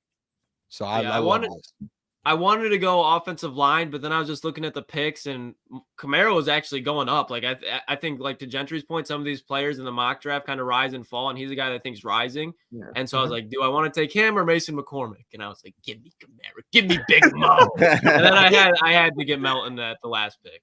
Big Mo. No, yeah. I like it a lot. Obviously, Newton, I think he would be a steal, and we'll talk about him a little bit later as far as the Lions go. And Mohamed Kamara, I don't understand how he gets a D- that late. I think if you get him in the round 3, pick 73, I think that's great. And then Max Melton, like Jeff said, we're a pro Max Melton podcast, and I think he's a top 5, corner in this draft without a doubt, maybe top 3, depending on how people grade him. So I absolutely love it. I'll say this, Max Melton, I was saying on Friday as well that he looked small out there, but from where we were sitting, I went back and watched, and I went and looked at Max Melton. I looked at more things. Someone said it to me as well. He's actually not as small as you guys think. Like, as I was saying, like, if you just see him, that dude is absolutely jacked. Like, we were pretty high up watching Max Melton and them out there, so you can't really see how big he is. When I went back and watched on TV and on my phone and everything, Max Melton's a dude. Like I'm surprised. Like if you get him at 92, that's one of the bigger steals of the draft. Like he's going to go up. So I like this. I'm interested in this Mohamed Kamara thing. That's where I'm interested. Like, can you get him at 120, like in the 100s? I think so. Or do you have to get him at 70 something? That's where I'm like, I'm interested. I'm confused. I think he's a guy that, especially after his pro day, like he's going to rise. He's going to keep rising just because he's just explosive off the line of scrimmage. But as far as the size with Max Melton, when you look at it, I get your point, Booner. Like he's not a perimeter guy, but he's built and he plays a lot like Marshawn Lattimore. Just when you're looking at it, how he's built, he's just fucking cocked. I mean, I just think he's a guy that will make a difference in the run and pass game immediately for whatever team he falls to. He's one of those dudes that in a couple of years you're going to be like, oh, he was a 3rd round pick. Like he was a 3rd, like you got him in the 3rd, man. It's fair. Yeah, I think Max Melton is a 2nd round pick, man. Yeah, I think he's a 2nd round pick. I think San Francisco in the 2nd round takes him. I think they'll find a way to trade up and take. Don't say that, please. Don't do that. Yeah. Yeah, we don't need those problems, bro. Don't even come on. I've seen they've had knock on wood. They seem to like him a lot. He seems like a guy that would just fit. And hey, they got Brandon Staley over there now. So hey, oh my God, maybe he fits schematically what the old Staley's looking for. But yeah, no, you did a good job. This is a good job. Booner, you'll go last because then you can go through both in the one. Okay, that's fair. Love it. And then we'll get to mine here. And this one's a little interesting for me. I have 2 players in this 3-rounder that are a part of the same university. that play together this season, and that's going to be Darius Robinson and Chris Abrams-Drain. So I love this. So this is my mocks. We got D-Rob, the edge out of Missouri. And Missouri has NFL talent all on defense. They got a ton of NFL dudes on defense. That defense was good, man. That defense was good. It was very, very good. We got D-Rob at 29. I love D-Rob, man. Checks off the character, checks off the tape, checks off everything. The size, just I think what he does translating to the NFL. I like Darius Robinson a lot. Like Scott said, he's an NFL-ready run defender. So Lions are going to love that. And of course, he's a former defensive tackle, cut some weight. Now he's an edge, kind of moving around your defensive line. He might not be Aiden Hutchinson, but damn, every defense needs a guy like Darius Robinson that can do his job at a high level. At 61, I got Xavier Legette. we both do. Xavier Legette, man, I don't care that they gave me a D+. I don't give a damn. He is a physical specimen. He's a physical specimen, and he's a true X. He's what this team is missing ever since DJ Chark left. I think Jared's going to love a guy like Xavier Legette. Shout out to Lucas for putting us on to Mr. Xavier Legette over there with Spencer Rattler in South Carolina. At 73, I got T'Vondre Sweat. And this is Booner's guy, Booner. I took a little piece of everything, like Chris Abrams-Drain. Scott put us on to him. He's been in Gentry's mocks. It feels like I got one of each of our guys here. So I got T'Vondre Sweat. I got Booner's guy, who is just a massive human being. I mean, he's going to take up a lot of space. He's going to draw double teams. Standing there. Yes. I mean, can I throw something out there with him too, real quick? Yeah. We did talk about how he might have been a little too heavy and maybe he didn't test. I just looked at the NFL website, and you know how they give, like, they have their grades. I don't know how they do it. I know there's the all these different like places grade different things. He was the second graded interior defensive player, second graded one out of all of them, just behind Byron Murphy. It was T'Vondre Sweat, Newton, Chris Jenkins, Braden Fisk. He was the second one graded there, 6.4 grade. So I'm just going to throw that out there. I don't know how they grade it, but I'm just throwing it out there.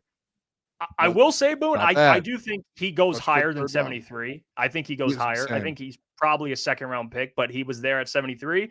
Therefore, I took him. And then I have Chris Abrams-Drain, like I said, in the third round. People, and I see this in the chat, and it's fair, right? Where's the offensive lineman, which you could certainly make a case. I had Graham Barton last week on my mock draft, which I think is an option for the Lions to take a tackle. I had a tackle in another mock draft, another week we did. So I've been bouncing back and forth in this round. Obviously it's only 3 rounds, so it doesn't erase the fact they could take a offensive lineman later in the draft. If you prefer one, that's a fair criticism. I do think one of the biggest needs this offseason is keeping this offensive line elite. So that's completely fair, but this was based on the best available. And to me, Chris Abrams-Drain was there at 92, and he's going to be the better corner between him and Rakestraw. I do believe that. He's a little smaller, but he has a knack for the football, had double-digit pass deflections, couple interceptions, a part of a stacked Missouri defense, played in the SEC against SEC receivers, and he's a competitor. So I think the Lions are going to like him. He's great value at 92. Max Melton was gone at this point. That was the other guy I contemplated. So I'm with kind of to Mike's point. He was already off the table. But I do have 2 Missouri players. So there's my draft. What do you guys think? I mean, I love it. I think this is honestly, and Booner, I know this is your guy, but I think this is around the area that T'Vondre Sweat should be taken, because I knew that he was a big boy, but easy even put it in there. Sweat was damn near breaking the combine record for the heaviest player to ever step in there. Okay.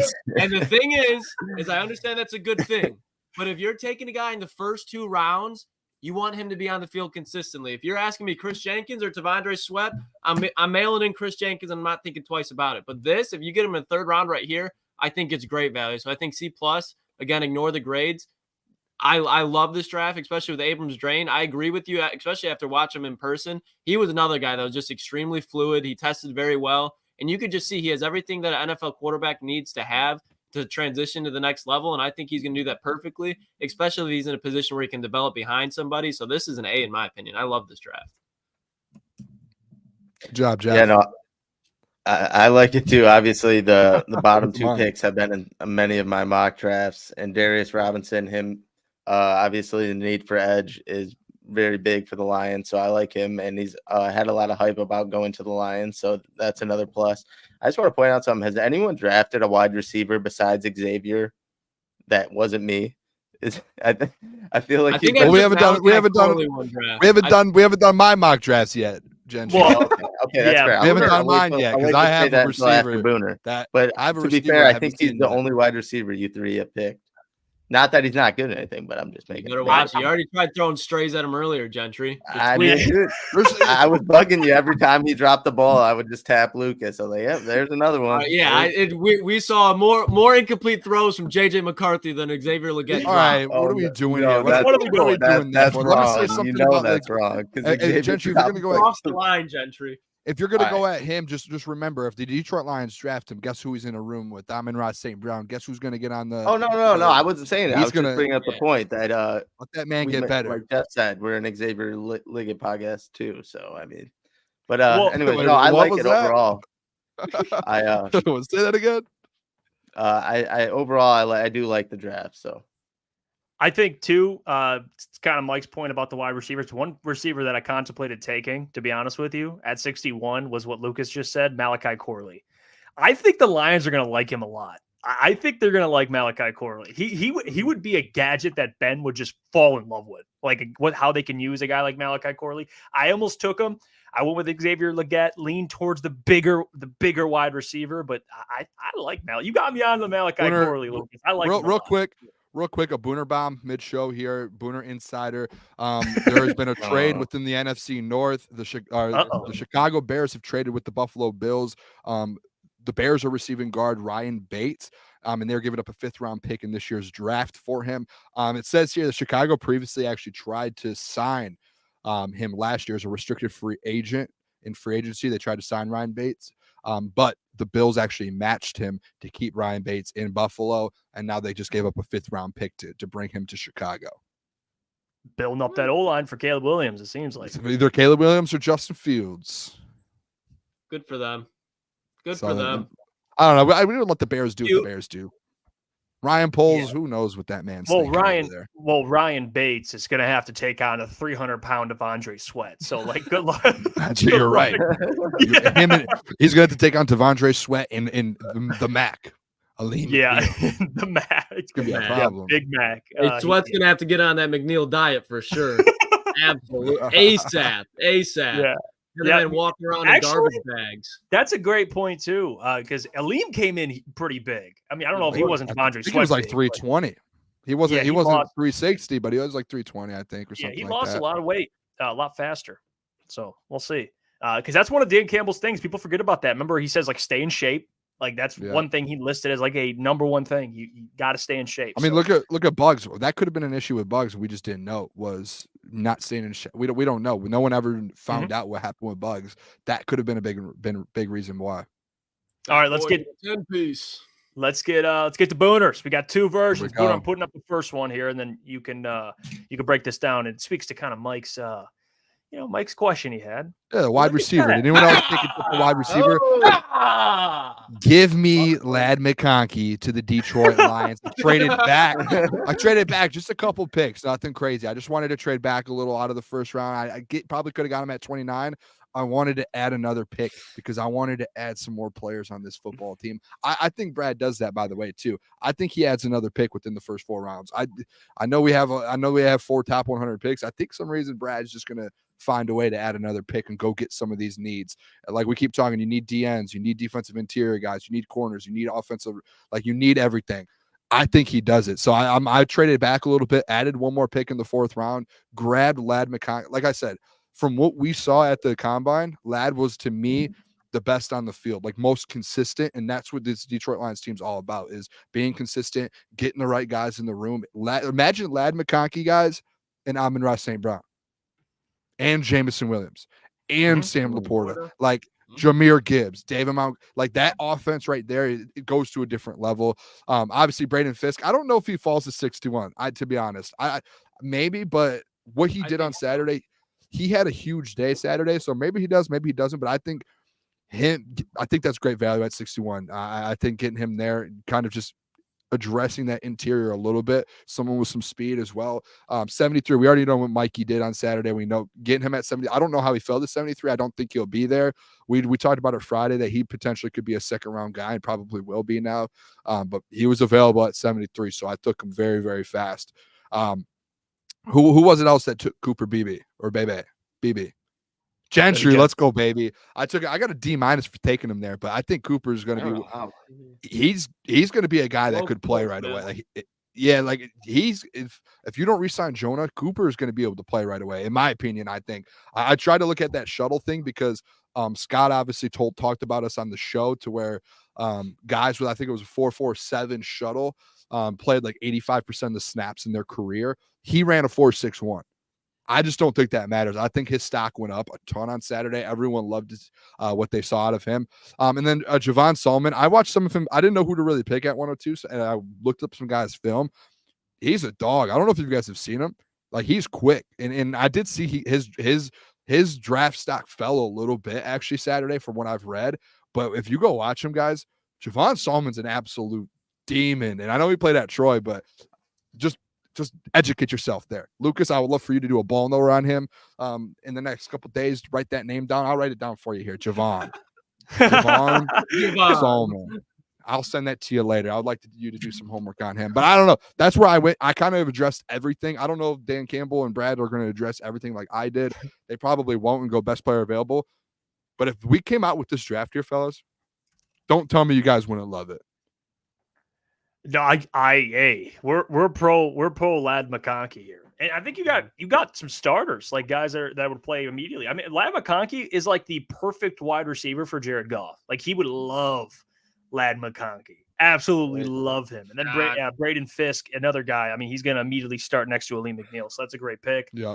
I mean, Mikey Sanders still, he's going to be playing. You got to find a way to get him on the field. So I mean, there's no denying that. I think Mike's going to be one of those, second, third round guys that you look back and you're like, yeah, he had first round ability. That's just, it is what it is. Cooper, BB, he's going to be able to play right away too. Javon Solomon, I know Troy is an interesting one. What do you have? I just looked him up. He has 16 sacks this past season. So at 6'2", where are you? Yeah, so hey, who knows? Go Javon watch his film. I watched a couple minutes of his film before the show when I did this. He's a dog. He's an absolute. He's fast. Like, he's a dog. Yeah, that's a great draft. I love it. Yeah, Ladd is like, you want to talk about the perfect Josh Reynolds replacement? That's like Josh Reynolds replacement on steroids, just because he's going to develop within this offense. If he's there at 33, because there's a chance that he goes even middle to late first round. So I think that Ladd at 33 is great value. Fisk, I think, is perfect. I think that's the range he's going to fall, because he did test well at the combine. The whole thing with him is just he's a little undersized for a defensive interior guy, so that's going to make him fall naturally when you have guys like Byron Murphy and those likes. So that's going to make him fall. But Mike in the third round would be insane. I think there's even a chance that he goes in the first round. I already brought it up. You look at teams like the Packers that need a safety, especially even teams like the Texans. If they're Jared Verse, Latu are off the board and they're going best player available, I could see Mike Sanderson, Green Bay in the first round without a doubt. I think that's one of those things where it's like, oh, he went that early. Okay, makes sense. Next pick. Like, nobody'd be throwing a fit if Mike Sanderson went in the first round. Yeah, I agree with that. No, Booner, I think you cooked. I give you an A. I love how you got Ladd after us talking so highly about him over the weekend. I think Fisk is a steal at 61. Like Lucas said, and you both said, I don't think Mike will be there at 73, but if you somehow get him, great. And then I took Cooper at that exact pick, so I love it. And I'm not too familiar on Solomon, like you guys aren't either, but you address the edge position with a late rounder. I can't hate it. Well, Booner, you got two variations. You got two variations of your mock here. So I'm going to pull up the second one, and we'll go ahead and break this one down. So there's the first version for Boone, and here's the second one. I'll put this one up right. The first one is pretty good. I don't know how I'm going to beat that out, but I think I might have, because I got some dogs as well in this one, which I don't know. And you guys can correct me if I'm wrong. I traded up. Mm-hmm. I don't know, 6 picks, and I only had to give up a 4th round pick, and it. I don't know if that was true. It's like I didn't push it through or anything, but they accepted it. Like, I don't know. I don't know if that's fleece. I would say that's a fleece when you talk about the gap that you go from like even the early 20s to 29. Like the 6 and spots in front of that are huge. To go get Jer'Zhan Newton at 23, I feel like that's a steal too, because as well as like he has to drop to there to do that. And when I did it and he was there, that was like a no-brainer. Like, have to grab him, like one of the best, probably one of the best in the draft. So I went and got him, and then obviously I had to do it. Xavier Legette had to do that, and I know there's an absolute dog. I think like it's a D+ getting him at 61 again. This guy's he's probably going to go higher than that. If you guys would have seen him Saturday, I think there's going to be a lot of executives and a lot of GMs who are like, we need him, like we want him in our building. He is like a game changer. At 73 edge, I wanted to get an edge. Braylon Trice was like probably the best available, to be honest. And that was just I'm not as sold on him right now as I have been in the past, but he was the best available there. And then at 92, fellas, Mason McCormick. Do you guys remember the whole shuttle thing that I said about BB there with Scott? That Scott came on the show and said all of those guys with the 4.47. I'm here to report to you guys. I came back here. I drafted McCormick for a reason, because I wanted to report to you guys. McCormick had 4.45, and the number we were looking for was 4.47 or better, but 4.45. So Mason McCormick fits that mold to where 85, I think, percent that Scott said 85% of offensive linemen who have ran better than a 4.47 20-yard shuttle, they play in 85% of their snaps in their career, or they have. So when I saw that, when I was kind of drafting for these interior offensive linemen, I started to look at that earlier today, and I saw he ran a 4.47 or 4.45, and I was like, I have to get him in one of my drafts, and I did it. He's going to be a dog. Yeah, you hit on all the needs. Traded up, took a 4th round pick for next year. I mean, you upgraded the defensive line. Braylon Trice, to me, I think he's going to be there in the 3rd round. He's another guy that didn't like rise his stock. He dropped a lot. Yeah, he dropped. He's not big. He's not as big. He lost some weight. He's like 6'3". He was closer to like 280, and now he's lighter than that. I'm curious how he translates to the NFL, facing NFL offensive linemen. So I'm curious what the league thinks of a guy like Braylon Trice. Is really interesting. I think he'll be there in the 3rd, but I like it. You got one of the best, if not the best, defensive line coach. So this was real quick. Elgato, this was not me, by the way. He did drop a couple passes, but I don't think it was like a pass. Gentry was the one that said he dropped passes. Gentry's. I said Ladd McConkey 1, Legette 2 after watching on Saturday. Gentry's the one. You're off the Legette bandwagon. You're off the Legette bandwagon. All I did was make a point that everyone's drafted him, and no one drafted a different wideout. And then Booner just made me happy. He drafted Ladd. So. Gentry, if the Lions draft Legette, you're not allowed to buy his jersey. Oh my God. I'm saying that now. You are not ridiculous. allowed. You're off the bandwagon. You've thrown 2 strays at him already. And he had a great It is crazy. I thought we all left Indy in the car. We were like, Legette's a dog. And no one, Judge, you didn't say anything. Oh, yes, I did. Hit us with the side knockout there. Lucas, did I not tell you about his drops when we were sitting next to each other the whole time? Did, when the guy behind us was talking nonstop. That's why I zone. Remember, I get in my own zone. When I'm watching football, I get in the Booner world. I didn't hear you say any of that, so I apologize then. Listen, he could have a couple of drops. But you made it a point to go out and say that he was a sinker after the combine, that you thought he hurt his draft stock because you're like, Xavier Legette didn't have the best hands, also ran a 4.39, which nobody really expected, and he looked good in his second goal. You're a hater. He didn't have the hands that I expected. He did go up and get a few, but he had a lot more drops. I'm not saying he's a bust or anything, or he's not worth that round 2 61 pick. But you didn't take him there. Well, you didn't take him there. And to be what? You didn't take him at the round 261 pick. You said he. Oh my God! I got a better wideout before it.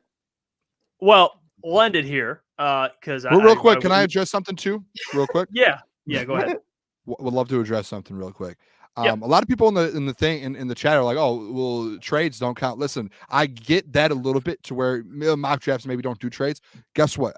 There's 2 things to that, and I've said this before. We have a general manager by the names of Brad Holmes, who does he cooks, and he will trade up, he'll trade back. He's done it every single year. And number 2, when we're doing these, and Jeff said this last week, We want to try and get different players and feel out different situations, things like that. So that's why I traded up in one and I traded back in the other, because I was like, I want to get one where we get a Jer'Zhan Newton, and I want to see kind of how the board lays out. And I also wanted to get one where I get Ladd McConkey, and I was able to trade back a couple spots. I noticed he kept dropping, and if you're a GM and you see a guy dropping and you could trade back a little bit, still get your guy and add another pick, that's why I did what I did with those two. Yeah, good stuff. I mean, I think all you guys, yeah. Besides Mike being painted as a Xavier Legette hater, but depending on how you look at it, he just doubled down. He doubled down. I just looked up a stat for Xavier Legette because I was curious. I was like, how many drops did he have this year? Because I was curious. I'm like, I didn't actually look up before we looked at it. I don't know how they measure drops. It would be, I guess, not just misses, but considered hitting his hands and actually dropping the ball. Because he was targeted like 90 something times, had like 60, 70 catches, but he doesn't have 20 something drops, if that makes sense. He had 2 drops this year. So there you wow, in the whole season. And guess who was throwing to him? Spencer Rattler. Like legit drops, like actually what they would be referred to. But Mike's right though, at the combine. The combine's weird, man. And it doesn't mean everything. It's not he's gonna come in and start dropping them in the most crucial situations. Lucas, don't look at me like that. But hey, your camera does look good now. I will admit it did get a lot clearer. But it is really clear for some reason. That was really clear. Yeah. About to a thirst trap or something. Let me cook. The background's kind of blurred. Let me cook. God. All right. Well, speaking of Jer'Zhan Newton, we had him in 2 of our mocks today. He had some comments that kind of went viral. All right. And he met with the Lions. And they asked him about it. This is on PFF Lions on X. He said, they fuck with me and I fuck with them. I think this, guys, I don't need any more information. I think, when we talk about, is he a Holmes guy with the weight? Oh, yeah. I think they like what Devon. I think Dan Campbell, and he obviously is, he's from the other university in Texas, but I think he loves T'Vondre Sweat. I think, just imagine, and I said it already, but I'll say it again. Imagine this man on your defensive line, how much space he would take up, and how he'd have to get double teamed. He'd have to get double teamed. He's the type of guy that would, statistically may not pop off the page, but he's going to make everybody else better. So I think Jer'Zhan Newton having a great meeting with the Lions. I think that's a great thing. He hurts people. He does real quick too. That's why I did my mock draft and traded up, because I saw this get posted in instant. I was like, okay. And I was like, if they have a big board around 29, I bet you he's now number 1. Like I took this as him being at the top of that big board. And if he gets available at like 20, 21, 22, they're going to do everything they can to trade up and go get him. Like that's how I took these comments. That's how I took everyone talking about him today. It's like, if this guy drops outside of the top 20, Brad is going to do everything he can to go up and get him. If they love him like this and he wants to be in Detroit, that interview probably went so well. Like that, just the fact of that. And we already know kind of what he could do on the field too. Lucas has talked about it plenty of times to where he is just an absolute dog on the field. You put him next to Lee McNeil, like, oh my gosh. Yeah, and he has significantly higher pass rush upside than a guy like a T'Vondre Sweat. Like T'Vondre, like he might take up more space, but like Jer'Zhan can not only take up space, but he has pass rush moves, Lucas. Yeah. Legit pass rush moves. Yeah, I mean, and he does. And you talk about a Lee McNeil, he's kind of more a finesse guy. Like obviously he's a big boy, but he lost that weight and he kind of became a little bit more graceful on his feet. You're talking about Jer'Zhan Newton. Not saying that he's not light with his feet, but he's violent. So if you get a guy that you have Aiden Hutchinson, Jer'Zhan Newton, and then a Lee McNeil, good luck.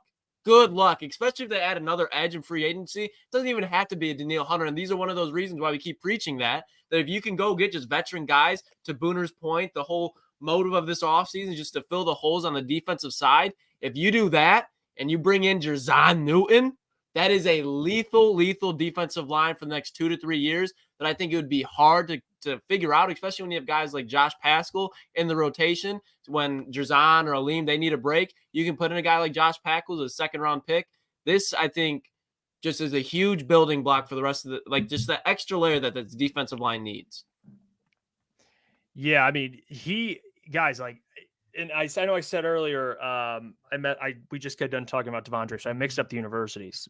So he's obviously from Illinois. I want to make that clear. Yeah, we're picking up what you're putting down. Yeah. My brain. I mean, the picture was up there too. It was definitely an Illinois jersey as well. Yeah. Well, thank you for that. But no, I was sticking up for you there. I was for the people. Like, it was an Illinois jersey. Yeah. And so they got what I was trying to say. But because the point I'm making too is he adds another element to this defensive line they need bad. And there's nothing more frustrating for any NFL quarterback than getting pressured up the middle. And Aleem just had a breakout season rushing the passer. Now you got Jer'Zhan Newton there, Gentry, which he's going to cause some havoc. Yeah, no, I mean, I think he's probably the perfect pick as far as defensive interior goes. And if the relationship like that is off of one meeting, obviously it doesn't mean that much, but to kind of get that guy in a locker room that he already feels right at home and right in that place, I think you can't beat that. But sorry, I was actually kind of looking at Easy's comments in the chat. There's like a big explosion like down the street from my house, and it's fucking insane. I can just hear it all in the background. You know what? Can real quick, can you go get like a video of it and bring it back? We can like report it here on our show. No, I mean, I'm gonna try and cut this person's Facebook thing off, but like here, oh shit, wait, which way did I go? Oh my gosh. God. Oh, it's still exploding. Yeah, and I can just hear it in the background. It's still blowing up right now. Are you gonna be good? Yeah, kind of like Booner, when you got off the freeway to drop me off. That's kind of where it's at, like a little bit. Dude, you got to be careful, man. It might start like a forest fire or something. Yeah, it's closer to Easy's house than me, but damn. Sorry, boys. Yeah, I was kind of. No, I saw it too. I was interested. For sure. I was like, what the fuck? So I had to check it out because it was like, I seen it was someone said 15 and or wherever, and it's right by my house. So I was like, God damn. Someone said, I want more videos of that. If anyone that's watching has any videos of it, shoot it to my Twitter, man. At Booner Sports, man. Tag me or just send me some DMs. Come on, man. Send them, man. I'll send the bomb video. Yeah. I'll report on that. Apparently people are saying a paint shop blew up. Yeah, I don't. That's weird. Jesus. Paint shop. I don't know. A paint shop. We're making something, all right. Give us insider details, Booner. Why does that happen? A paint shop, brother. I don't know. I'm not a paint insider. Football over here. Sorry to get us off topic. My bad. I'm not an art teacher. But... Oh, now they're saying it's a smoke shop. That would make more sense. Oh my God. Well, there is like all the lab for real back there. He's doing that OT. Yeah. Well, in all like the dispensary grow operations are over there. So. Oh no, dude! Probably go outside and you'll get high right away. I mean, hopefully those people go outside and sniff the air a little bit if it's one of those places. Yeah, that's I'm seeing videos right now. That's crazy. Dude, what is it on, dude? Can someone send me some messages? Yeah, I'll send you it once we finish. I have a video too here. I mean, I guess I could... Yeah, you can play it. Yeah, cook. Fuck it. All right. Oh wow! I just now he has to as well. Okay. Hey, I guess we're reporting news. This is kind of crazy, actually. I gotta show this to the fellas. Hold on. Shout out. Here. I just got this. I didn't get a message. I got a tweet. I mean, look at what the hell's going on? Look at this. Dude, I still hear it outside. Oh wait. Still blowing up. Does it sound like a thunderstorm or something? Oh whoa. Yeah. God damn. My God. That is like multiple, that's a fireworks. Dude, it's all over my Twitter now, actually. Oh my God. That's wild, man. Wow. It's a hell of an insurance claim. Yeah. It looks like I'm reporting over here. It's an industry fire is what I'm told. Yeah, I don't know what that means, boys, but I'm getting inside information, Booner. That's all we care about. Yeah, that's crazy. I hope everyone. So here, I've got insider. Bob Campbell, Clinton Township Supervisor, is saying we have our public safety as well as other public safety departments helping the issue. Yeah. Yeah. People stay far away and in their homes as ashes blowing. Gentry, there's ashes out there, brother. Be careful. Yeah, you clean up my yard again. I just cleaned it today. God damn it. No, I'm just kidding. Oh, it says select distribution center. What is that? Oh, that's crazy. No, that's wild. That's, like I said, dude, there's like dogs barking and shit outside, loud as hell. That's probably a bunch of Lucas. The dogs are barking. Well, it's just like as soon as you typing it, and then I just start hearing it nonstop. I'm seeing like videos of like people at like streets just parked in the road. That's crazy, man. You guys be safe over there. You and Easy. Wait, man. hold up. Don't go outside. Do you hear it now too, Jeff? That'd be I hear sirens. Now people. I hear here. stuff blowing up too out here. This is crazy, man. I'm like an hour and a half away. Oh man, thoughts and prayers to everyone. Seriously, That's yeah. terrible. Hopefully everyone's okay. I mean, I've seen fires and stuff, but like an explosion like that, you just don't see. Like that's crazy. Easy. We got boots on the ground with Mike there. He says, bro, it's just now dying down. That was going for no joke, like 15 to 20 minutes. That's great. Hopefully everything's all good. Man. Jesus, man. He's a sicko, dude. yeah, Paul Thomas with the update. Police are urging residents to avoid the area 50 Mile Groesbeck Highway due to a massive fire at a distribution center plant in Clinton Township. That's terrible. Yeah, I hope like stay inside, Gentry. I imagine there's people working since it was a factory. I hope they like had a clue that like a fire was coming. You know what I mean? We're like, oh, we got to get out of here instead of just. Dude, that'd be bad. Yeah. Hopefully everyone got out. Hopefully there's not a lot of or any injuries. That's tough. Wow, it just kind of ruined the mood. It's kind of terrible. No, can we talk about something else? I've got something for you boys. No. Yeah, bring up Mailbag. I want to talk about Jason Kelce real quick. Can we talk about Jason Kelce? Absolutely, we can. Yeah, his thing was sad. Dude, I watched it. Yeah, there's typically when stuff like happens like that, people get memed and stuff. But Jason Kelce, like, I feel like he was like a dude to where everyone respected him, like in all sports and all industry. Like, I've told you guys on the show before, I became a Kelce fan this year because Jason Kelce, like, I mean, I think I'm like Jason Kelce, and that man, I would love to be Jason Kelce one day if I could do like 10% of what he ever did in his life. Like, that dude is an absolute animal, dude. So, shout out to Jason Kelce, dude, a legend, probably the best center of all time. Probably like I was doing up stats and stuff last week. And I was trying to find other Kelce's and stuff or not Kelce's, but centers that were better than him. And he was just every single list I saw, he was at the top. And then it's just like one of the best players at their position in our generation ever. You don't get to see that a lot. And it was a sad press conference. I was like, man, this is tough. No, it was sad. I feel like there wasn't one person that, like you said, that had anything bad to say about him. And he will go down as one of the best centers ever. And I'm sure he has a future outside of football, no matter if it's broadcasting, no matter if it's still doing his podcast with his brother and whatnot. So just congrats to him on a great career, but very sad outro for sure.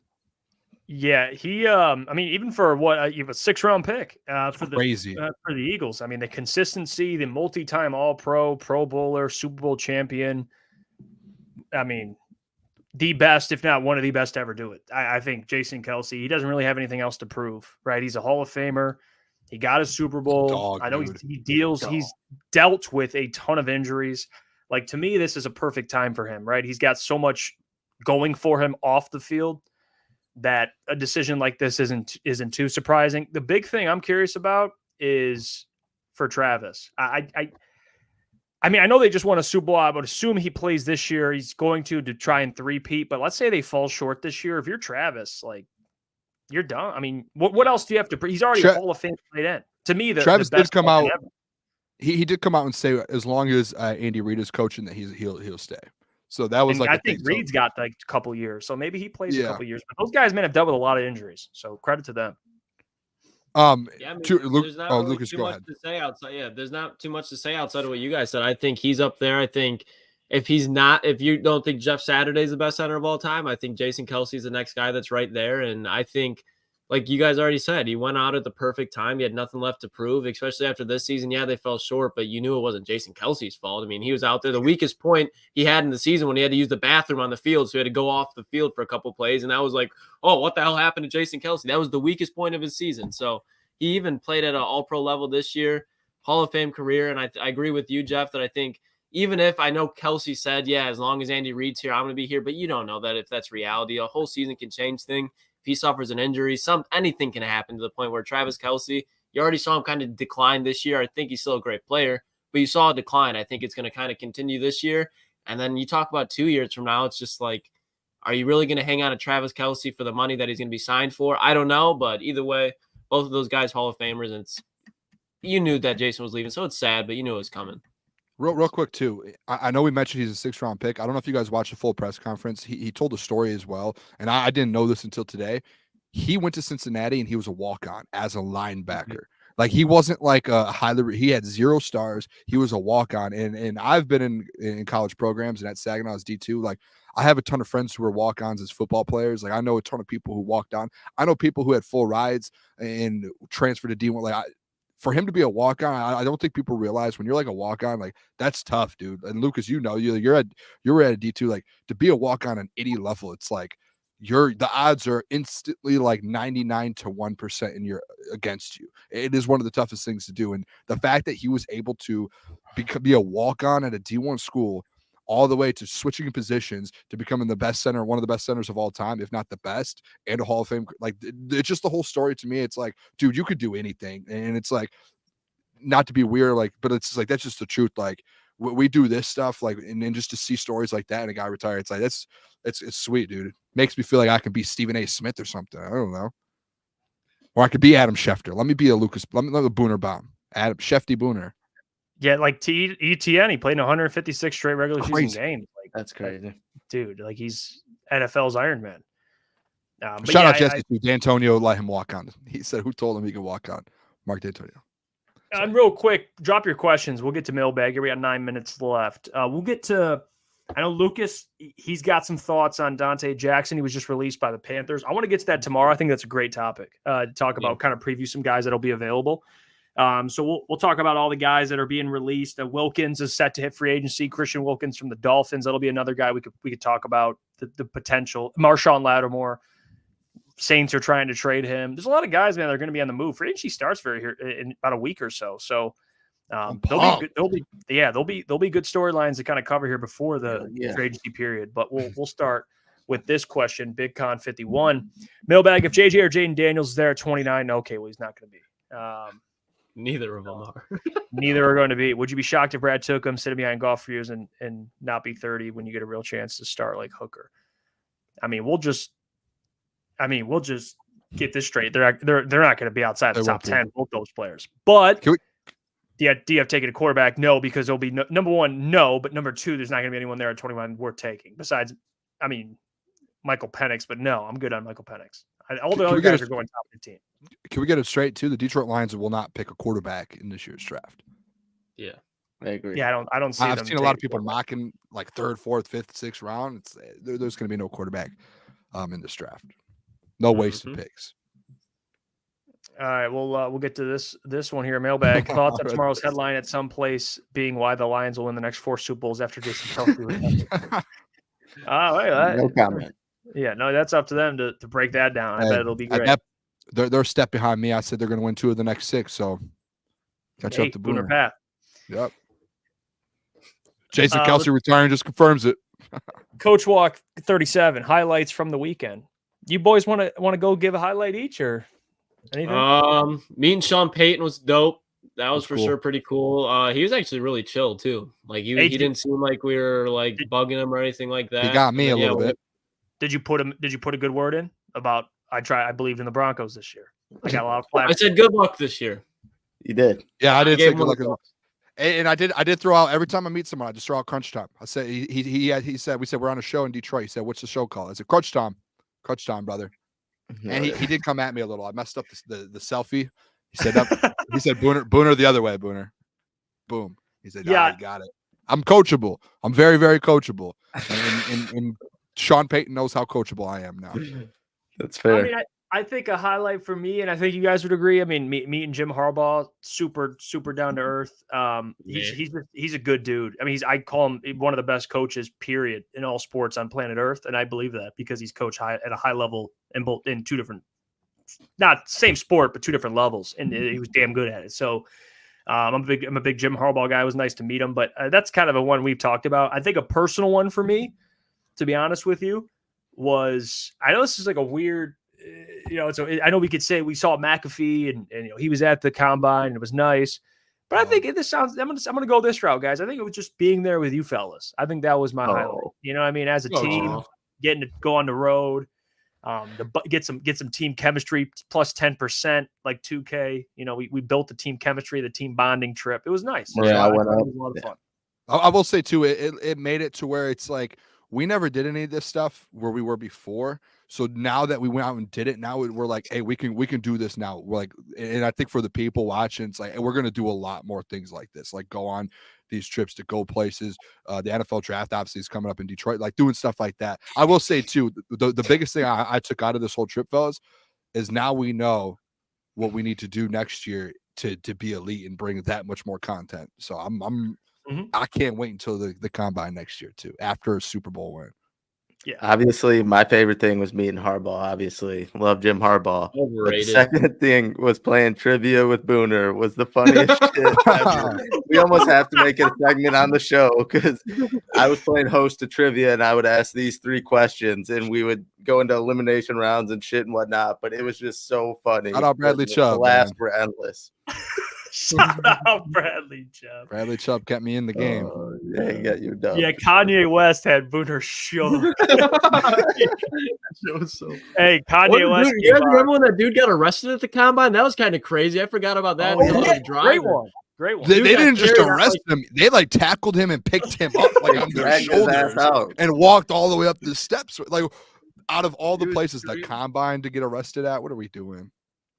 Can I say this too, but Lucas? I'm just gonna say it for you. Like, this is my biggest pet peeve, and I'll let you kind of speak on your experience with this. Whenever, and this is all just like, if he's watching, if he's watching by any chance, I definitely turn it off.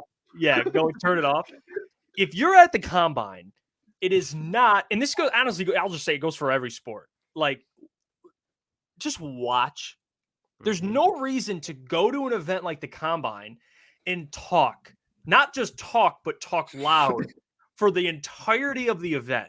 I don't know if that's me, old man screaming at the clouds, but when we're watching and it's silent, I'm like, yes, bunch of guys and girls that love ball, that just want to watch what's happening. And then there was a guy that sat behind me and Lucas and Booner and Mike. Booner and Mike kind of got the other side. They heard a little bit. We were in it. I mean, I was trying to calm you boys down.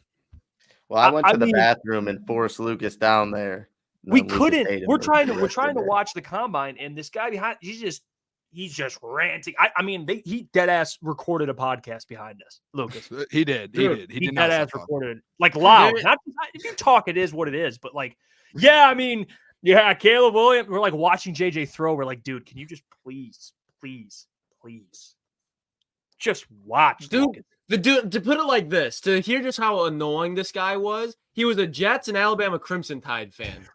What are you doing? He came down. It was probably like a 2-hour just rant.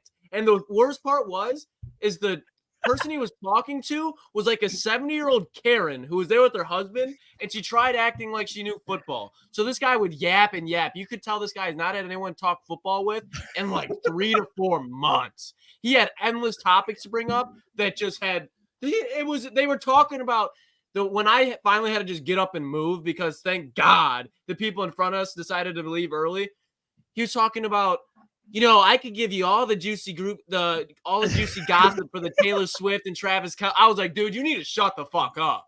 I was like, it's been 2 hours. I understand if you want to talk to a stranger and get to know them, but you're acting like they should have went out to a dinner table and had a fourth meal with how this dude was talking. It was the most annoying thing in the world. It's like when you're going to a movie and somebody's talking right in front of you, their cell phone's going off. It's like, shut the fuck up. There's a point where it's just disrespectful because there's numerous people around us that are even like, dude.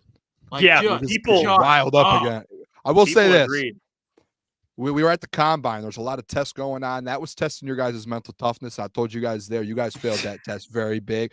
I tried to tell you guys, hey, get in the mind of me, zone everyone out, get in your own world. Booner, you're on the end. It's easier. Hey, I can hear. I heard it. I heard it the whole time. I just got in my own little world, and I zoned you guys out, and I just went, I'm locking in on the fellas down there that are out there competing. It was impossible. And that's He what I doesn't did. know. He doesn't understand. He doesn't understand. Because Boone was hearing it out of it. It would be his right ear. So it's like his left is. We're hearing it like it's like it's going. It's just drowning everything out. Now, this goes for, and this is just me ranting, old man yelling at the clouds. And I've never had to experience this at Ford Field because Lions fans they get it. They get it. You go to Ford Field, you're watching the Lions. No one's over here giving their, I was driving in and this guy was riding my ass and I slammed on my brake. Just talking about the weather in Buffalo. Yeah, weather was not. No, we're here to watch. That's why you lock in, you get in your own world. Mental toughness, man. If JJ McCarthy or Jaden Daniels was sitting there, they would have locked in. They would have ignored the guy. What do you think these guys have? NFL players have fans. They would have had their security kick that fucker out because all he was doing was players the combine and watching none of it. NFL players have 20,000 of those guys yelling at them all day. Do you think they're like, oh my gosh, I got to get out of it? No, because it's not dead silent. There's 20,000 fans. You close your eyes. That dude, he was yelling about Sam Hartman throwing ball. Like he was. He kept. Okay, the only thing I will say, Zay Flowers could have been MVP this year. I was gonna say the only thing I'll say I hate about the guy is he kept yelling to Sam Hartman like he thought Sam Hartman was gonna look back and be like, "Yeah, brother." Like, no, dude, he's not gonna yell to you. Why are you yelling? Yeah, like people were probably like, "Oh, you guys are over." No, he was yelling like you're watching the combine. Sam Hartman throws a pass. He goes, "Yeah, Sam Hartman to the Jets." We're like, dude, holy shit! Did we just let the guy? We're just trying to watch, man. That's all and it's dead silent. It is what it is. But hey, overall, it was a fun experience. You guys made it worth it tuning into our stream. I know it wasn't perfect, but again, we're only going to get better from here. We're going to investing in better equipment, investing in a better experience for you guys. That's exactly what we're going to do. And I'm glad I was able to do that with all you fellas, man. It was a great learning experience and a great networking opportunity. So I don't regret it at all. All our content, all over our social media, as you can see above, it's still out there. It's on our shorts on YouTube. They're doing really well. Even Booner, putting up 225 people. 15 reps. That's only what the camera saw, Booner. You kept going. Yeah, going. Go look at some of the guys that competed this weekend. Go see who I beat out. Probably got to like 21, 22 to be honest. For being honest, I didn't realize the camera stopped. I just kept going. I was in the zone, locked in, man. Oh my god! The Booner and then Lukas like lowering it made it look even more like it was just like. What do you mean?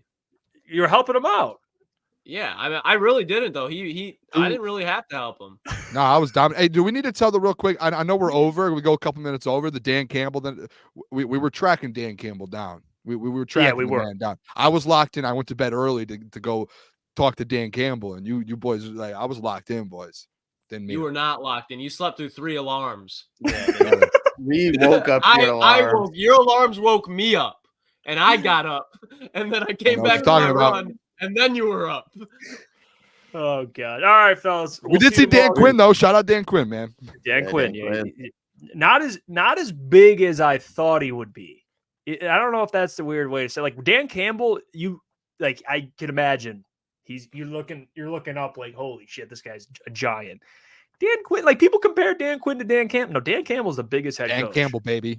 Let's go. He's a different man. But that's a side note. We'll see you guys tomorrow. Thank you for tuning in. It's crunch time with the fellas.